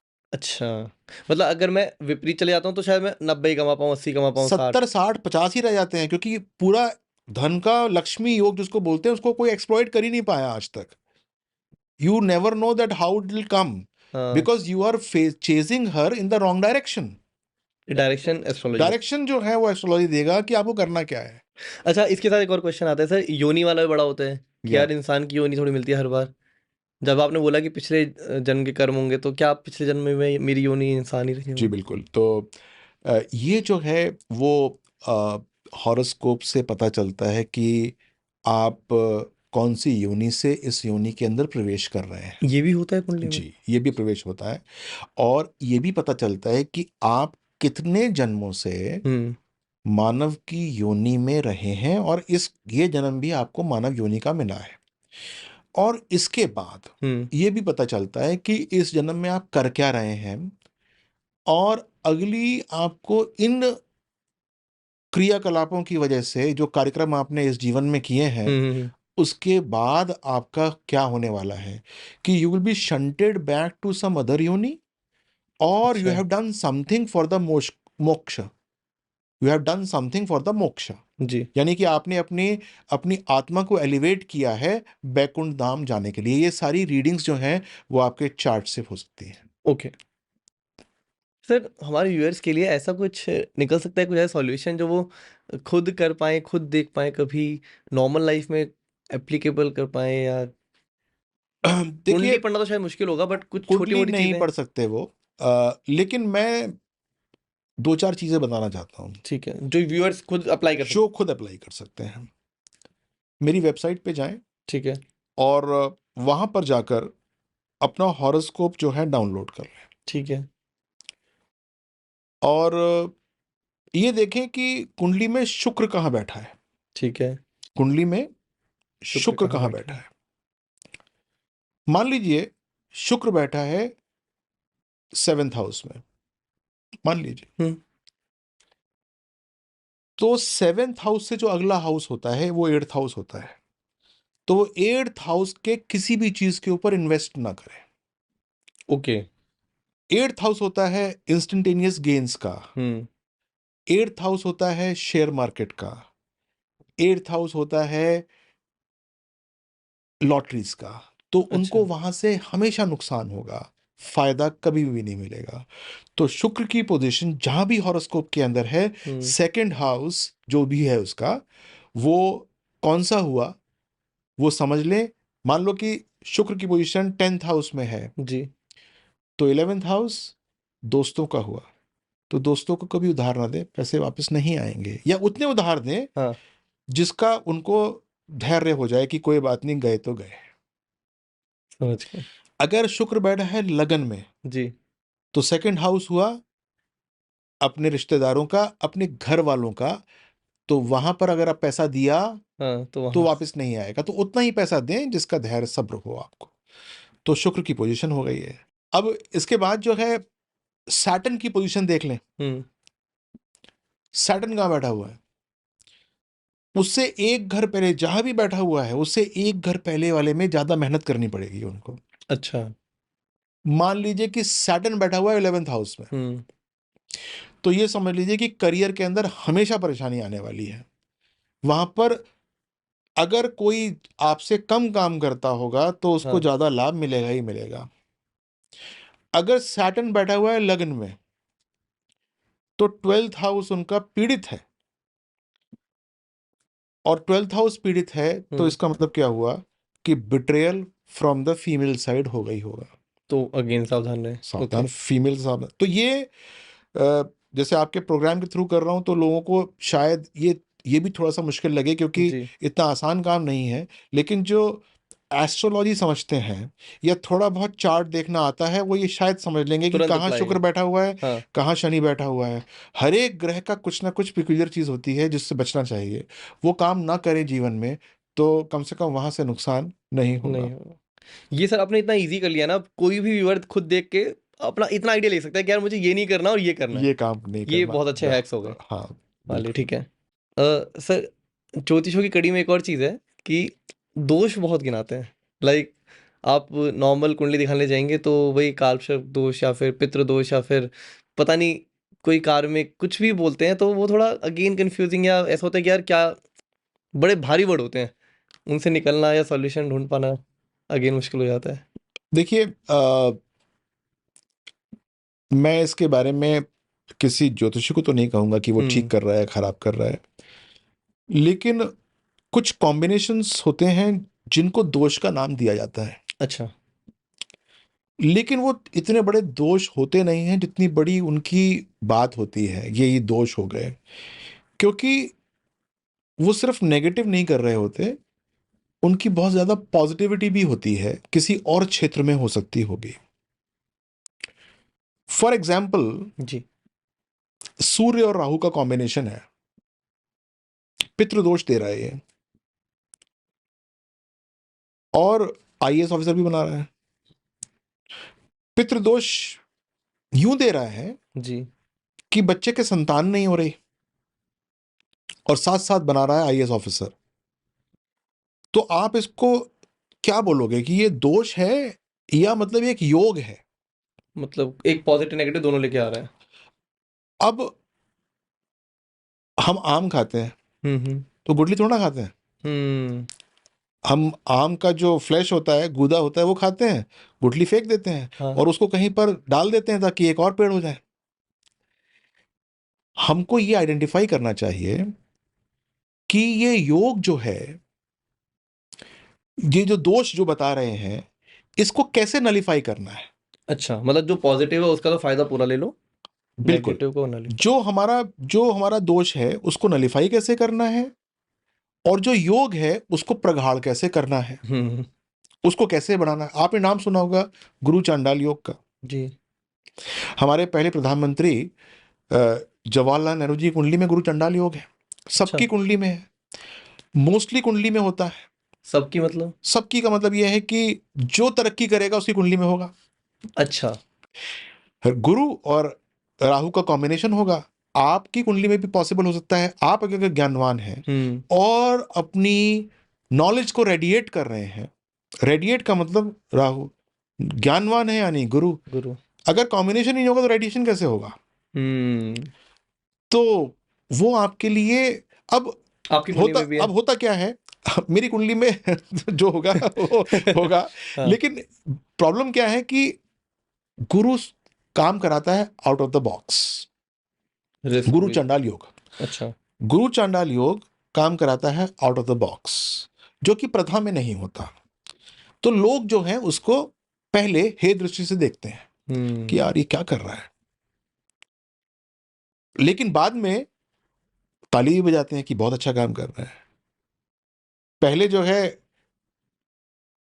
हिंदी पिक्चरों में औरतें काम नहीं करती थी, दृष्टि बहुत खराब देखते थे। हाँ हाँ। लेकिन आजकल तो सब जो है वो रहती हैं कि मेरे को ऑफर मिल जाए कहीं से मैं काम करूं। बिल्कुल। तो ये एक ऐसी बात है कि गुरु जो है अगर चंडाल हुआ है तो वो चंडाल किस परिप्रेक्ष्य में है और सोसाइटी कैसे देखती है, वरना ये योग है, दोष नहीं है। मैक्सिमम ऑफ द दोषास जिसके बारे में हम बात करते हैं they can be used okay. As a yoga as well, कि जो आपको पॉजिटिवली देखे चले जाएं। और वो तो दोष बस पर्सपेक्टिव है, पर्सपेक्टिव सोसाइटी का हो सकता है, आपको अपने लिए हो सकता हो है। सकता है, और दोष अगर है तो कुछ ना कुछ नेगेटिव देगा, लेकिन साथ साथ कोई अच्छी बात देगा। अब मिठाई है, आपको मजा दे रही है ना, डायबिटीज भी दे सकती है यदि आपने अंकुश में नहीं खाया। तो आपको देखना है ना कि उसको कैसे मुझे सप्रेस करना है जब ताकि मजा भी आ जाए और परेशानी भी ना हो। सर, जो अभी हमने जिस दोष की बात करी, जो आईएएस ऑफिसर बना रहे हैं और बट संतान नहीं दे रहे, वो पितृदोष था ना? उसके अलावा जैसे काल। एक एक एक कॉम्बिनेशन नहीं है, बहुत अच्छा। सारे अच्छा। पितृदोष के बहुत सारे कॉम्बिनेशन होते हैं। सूर्य के ऊपर राहु के साथ यस, मंगल के साथ यस, सूर्य शनि के साथ पितृदोष, बंधन योग भी देता है साथ साथ वो। अच्छा। तो बात यह है कि बहुत सारे दोष क्लासिफाइड हैं, बट अगर वो ना हो तो वो बहुत सारी तरक्की की बातें भी उसके दबा हॉरोस्कोप में देंगे। नहीं होंगी। अच्छा। जी। तो मतलब आपका मानना है कि उन दोष को मतलब सिर्फ दोष की तरह ना देखा जाए। उनको देखा जाए कि अगर दोष है तो कैसे हाँ, उसको सप्रेस किया जाए, सप्रेस किया और जाए। योग है तो कैसे उनको बढ़ाया जाए। सर ठीक है, हम इन सब चीज़ों को वैलिडेट कर देते हैं, ठीक है, क्योंकि मैं ज्योतिष पे बिलीव करता हूँ कि हाँ ठीक है, पुरानी साइंस है और काफ़ी हम पे एग्जाम्पल्स भी मिलते हैं, काफ़ी बड़े बड़े उद्योगपति हमने देखे हैं इसकी इस स्टडी पे बिलीव करते हैं। बट सर, इस स्टडी के साथ ना फिर आगे ज्योतिषों पे विश्वास थोड़ा वो हो जाता है, क्योंकि उनकी रीडिंग कई बार सही नहीं होती, हमें नहीं पता जो रोड साइड बैठा है वो सही है, जो डिग्रीज लेके बैठा है वो सही है, या कैसे ट्रस्ट बिल्ड किया जाए, कैसे अगले पे विश्वास किया जाए, वो क्या है? देखिए, सबसे पहले तो आपका भाग्य है ये कि आप कैसे ज्योतिषों से मिल रहे हैं। अच्छा, वो भी आपकी गुरु। वो अच्छा। कुंडली में लिखा होता है कि आपका एनकाउंटर कैसे होगा, किससे अच्छा होगा। अच्छा अच्छा। वो फेक लोगों से ज़्यादा होगा हाँ। कि एक्चुअल से होगा, और एक्चुअल से मिलना भी जो है वो एक अच्छे योग की निशानी है हॉरोस्कोप के अंदर। अच्छा। तो अच्छे लोगों से मिलिए तो अपने योग को अच्छा करिए, सबसे पहली बात तो ये है। दूसरी बात होता ये है कि बर्थ टाइम आपका हॉरोस्कोप तो ठीक बना है कि नहीं, ये आपको पता नहीं है। आपको आपकी माँ ने बताया, आपने सोचा कि ये टाइम ठीक है। हो सकता है कि वो टाइम जो है वो ठीक ना हो, और यदि ठीक टाइम नहीं होगा, और यदि ठीक टाइम नहीं होगा तो टाइम जो है वो एसेंस है हॉरोस्कोप का। अगर वही ठीक नहीं है तो आपका जो मैंने कुंडली बनाई है वो गलत है। जब कुंडली बनाई है उसका वही गलत है तो जो उसका वाचन होगा वो गलत हो जाएगा। अच्छा। मेरे पास इस प्रश्न को लेकर लोग आते हैं। जैसे आपको मैं बताऊं कि एक व्यक्ति आए मेरे पास, उद्योगपति थे, काफ़ी अच्छा करते थे, और वो जो है अपना हॉरोस्कोप मेरे पास रखा, कुछ क्वेश्चन थे उनके वो पूछा, प्लस तो मैंने देखा कि अ, उनके हॉरोस्कोप और उनकी बात में ना मुझे कुछ डिस्पैरिटी नज़र आ रही थी। तो मैंने कुछ क्वेश्चंस पूछने शुरू किए कि ये चल रहा है, ये बात है। तो 75% जो मैंने क्वेश्चन पूछे वो उन्होंने कहा कि ऐसा नहीं है, अच्छा, ठीक है, मैच नहीं कर रही थी। मैच ही नहीं कर रहा। तो इसका मतलब क्या था कि वो जो मैं कुंडली देख रहा था वो कुंडली गलत थी। जब वो कुंडली गलत है तो मैं उनके भविष्य का वक्ता कैसे बन सकता हूं? मैं देख ही नहीं सकता, कोई भविष्यवाणी नहीं कर सकता। तो फिर इसका उपाय किया मैंने। उपाय है इसका? हाँ। क्योंकि ये, सॉरी मैं बीच में आ रहा हूँ, जैसे हमें भी मतलब हम ऐसे ही सुनते हैं ना, जैसे कि मेरा टाइम ऑफ बर्थ क्या था, अगर मैं माँ से पूछूंगा तो माँ बोलेगी सुबह के 7 साढ़े 7 कुछ बज रहे थे, तो हम वही 7:15 या 7:30 ही रख लेते हैं और उसी के साथ कुंडली बना लेते हैं। मोस्टली लोगों की प्रॉब्लम है, उन्हें अपना सही टाइम ही नहीं पता। तो इसका उपाय जो है हम्म। वो ज्योतिषी कर सकते हैं, अच्छा, इसका लेकिन उपाय है। वही ज्योतिषी कर सकते हैं ठीक है। जो कि समझते हो कि ये कैसा किया जाता है। क्योंकि एक हम्म। छोटी सी बात बताना चाहता हूँ कि नारद मुनि जी ने विष्णु भगवान से पूछा हम्म। कि कौन सा एस्ट्रोलॉजर ठीक होता है। अच्छा, विष्णु। तो ठीक है, विष्णु जी से भगवान पूछा। विष्णु ने उनसे कहा कि जिस एस्ट्रोलॉजर ने 50,000 कुंडलियां देख रखी हों उसको तुम ठीक एस्ट्रोलॉजर मानना। ठीक है। यानी कि उन्होंने भी एक्सपीरियंस के ऊपर जोर दिया। 50,000 अब वो आप भी। 50,000 कुंडली देखने में अगर कोई 15 साल से ज्योतिषी कर रहा हो हाँ। और 10 कुंडली रोज देखे ना, हम्म। तब जाकर 50,000 पूरी होती है। जो कि बहुत मुश्किल है। बहुत मुश्किल काम है। तो ये जो मैं आपको टाइम ठीक करने की बात बता रहा हूँ, जो आपका प्रश्न था कि हाँ ये हाँ। ठीक किया जाता है, ये कोई छोटा मोटा आदमी कर नहीं सकता। ठीक है। लेकिन फिर भी ये पॉसिबल है। इसके अंदर जो ज्योतिषी है वो आपके साथ बैठेगा और आपके जीवन में अब तक की घटी घटनाओं को लिखेगा जो आपको याद हैं, अच्छा। जो आपके जीवन में प्रोमिनेंट घटनाएं हैं।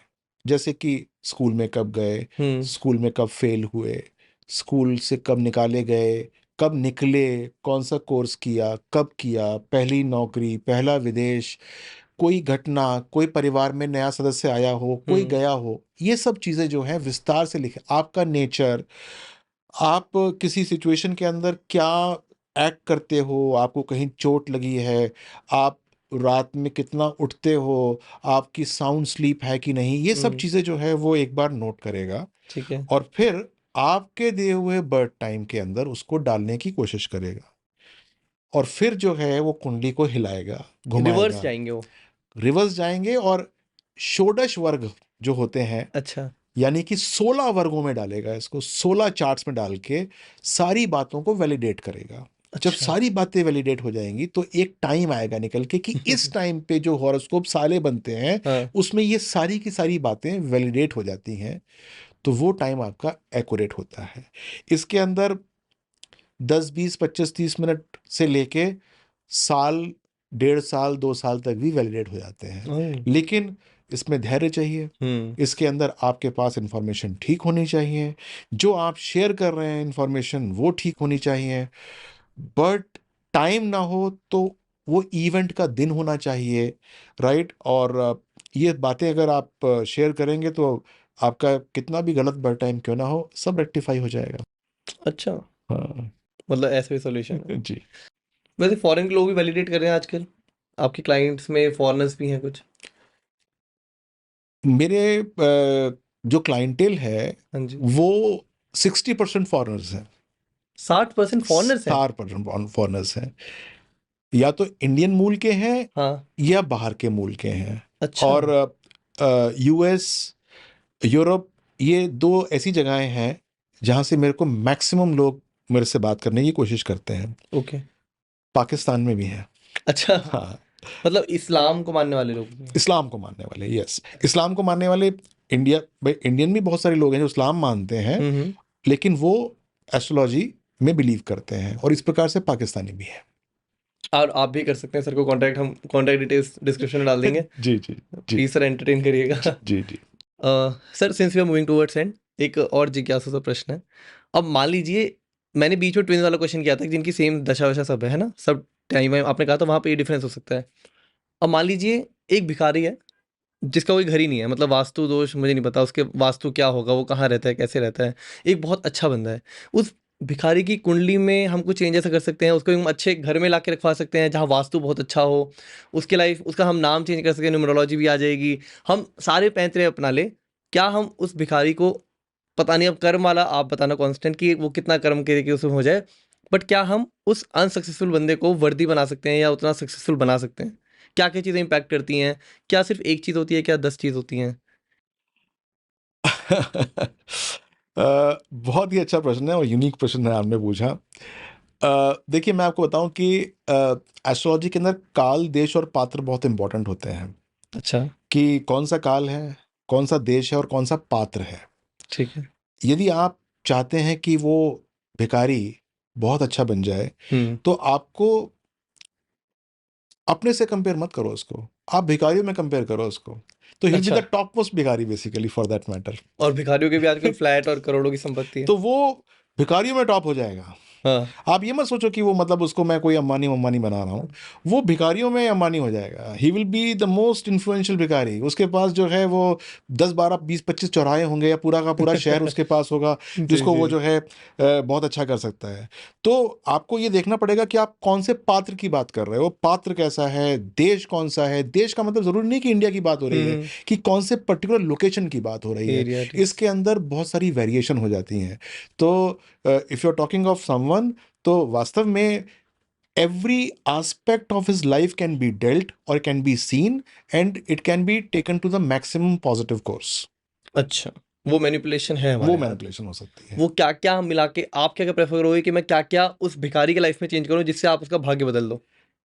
वो अब भिखारी की डिजायर क्या है? इट इज अबाउट मनी, और इट इज अबाउट टेरिटरी, और it is about name getting fame. Known, getting fame, कि मैं भिखारी नंबर 1 हूँ। वो जिस प्रकार से बोलेगा उस प्रकार से वो जो है उसको तरीके बताकर वो काम हो जाएगा। मनी एक्चुअली सबसे जुड़ा हुआ है, लेकिन मनी को अगर अलूफ रख दें तभी नेम फेम हो जाता है। आपने देखा होगा कि एक एक एक ट्रैफिक पुलिस वाला रिटायर हुआ था। वो बहुत बहुत उसका फेम था, क्योंकि वो हाँ, डांस करके जो है वो ट्रैफिक को कंट्रोल करता था। करता तो था वो जी। रिटायर हुआ तो उसको टाइम्स ऑफ इंडिया के मेन पृष्ठ के ऊपर कवरेज मिली थी। तो फेम मिला, पैसे तो जैसे अलग को सबको मिल रहे हैं वही मिले वैसे होंगे। ही मिलते होंगे उसको। तो ये बात अलग है कि आपको चाहिए क्या। आप मुझे बताइए कि ये भिखारी है, इसको फेमस करना है, हम्म। या इसको जो है वो फेम चाहिए अपने भिखारियों के बीच में, तो हम्म। वो मिल जाएगा उसको।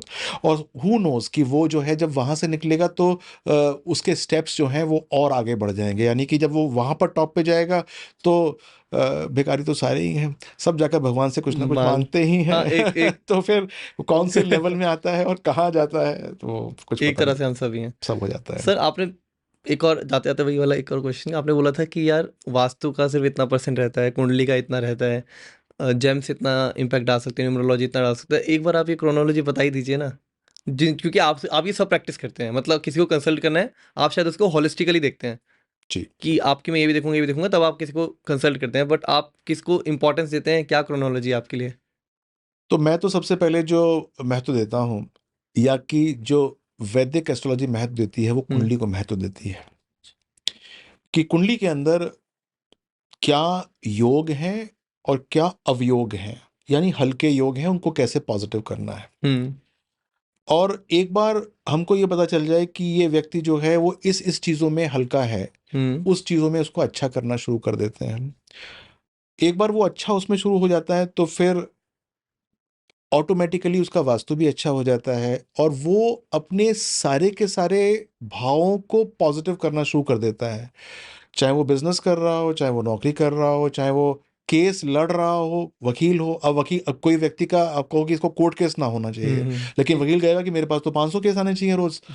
तो हमको देखना पड़ेगा कि वो पात्र क्या है, क्या चीज़ उसकी हल्की करवानी है, कैसी उसकी वो अच्छी करनी है। हम्म। तो वहाँ से एक बार देखा जाता है वास्तु, और फिर क्या उपाय करने चाहिए, किन को अपना श्रद्धेय मानना चाहिए, हम्म। किसी को जो है वो विशिष्ट मानना चाहिए, कौन से उसके कुल देवता अच्छे हैं और कौन से नाराज हैं, ये देखा जाता है। पितृ कौन से नाराज हैं, पितृ का मतलब फोर फादर्स, कभी कभी पितरों का भी कर्ज होता है, तो वो कैसे समाप्त होना चाहिए। ये सब जब हम देखते हैं हॉलिस्टिकली, तो व्यक्ति अच्छा होना शुरू हो जाता है। अच्छा, मतलब सर आप कहते हैं कि ये सारी चीज़ें ऐसे ऐसे इम्पैक्ट करती हैं, जिसको जो चाहिए उसकी अलग डायरेक्शन निकाली जाएगी। वही जैसा आपने बोला, किसी को कोर्ट केस नहीं चाहिए और किसी को कोर्ट केस ही जी चाहिए। ही चाहिए, बिल्कुल तो बिल्कुल। वो आप जैसे स्टडी करते हैं, ये सब सर काफ़ी किसी को मरीज नहीं चाहिए, किसी को मरीज नहीं बनना, और किसी हाँ, को बहुत मरीज चाहिए। बहुत चाहिए हाँ, अलग अलग ही हैं सारे। किसी को जो है चक्कू जो है वो किसी का मर्डर करने के लिए चाहिए, और किसी को चक्कू जो है वो ऑपरेशन करने के लिए चाहिए। इंटेंट भी अलग हो सकता है। इंटेंट अलग हो सकता है। तो ये सब चीज़ें जो है that can be minutely seen through astrology. जी तो correct yourself, correct your karmas so that your fate can be elevated. Sir, मेरी तरह इनके पास भी काफ़ी प्रश्न होंगे, ये भी आपको कंसल्ट करेंगे। बिल्कुल बिल्कुल। आप प्लीज़ डिस्क्रिप्शन में ले हमारी कुछ मेल आईडी या कॉन्टैक्ट नंबर जो भी आप देते हैं मैं दे दूँ। हम इंक्लूड कर लेंगे। साथ ही कुछ जेनरिक क्वेश्चन जो कमेंट सेक्शन में आएंगे वो भी मैं मेरे से आंसरेबल होंगे मैं कर दूंगा, वरना आप तक पहुंचूंगा। आप प्लीज़ उनके आंसर वहाँ कर दीजिए, बिल्कुल। वरना आप डायरेक्ट कंसल्ट तो कर ही सकते हैं। Sir is always available. Right right right. कैसा लगा सर आपको, बताइए मैं आके। बहुत अच्छा। You were so nice talking to you. You though you are so young but you have got a complete knowledge of astrology. आपके साथ बात करके मुझे ऐसा लगा ही नहीं कि मैं जो हूँ वो कोई प्रोग्राम दे रहा हूँ। मुझे लगा कि मैं बहुत सहजता के साथ जो है आपके क्वेश्चंस को आंसर कर रहा हूँ। It was so lovely talking to you. Thank you sir, जय श्री राम। नमस्कार। आशा करते हैं आपको भी पसंद आया होगा। अब अपनी कुंडली या पॉडकास्ट से रिलेटेड कोई भी क्वेरी, फीडबैक या क्वेश्चन हो तो कमेंट्स में ज़रूर लिखेगा। मैं खुद बजरंगी जी से रिक्वेस्ट करूंगा कि वो भी रिप्लाई करें, पर पहले हमारे चैनल को सब्सक्राइब कर लीजिए और हाँ, हमारी बाकी वीडियोस भी तो देखते जाइए।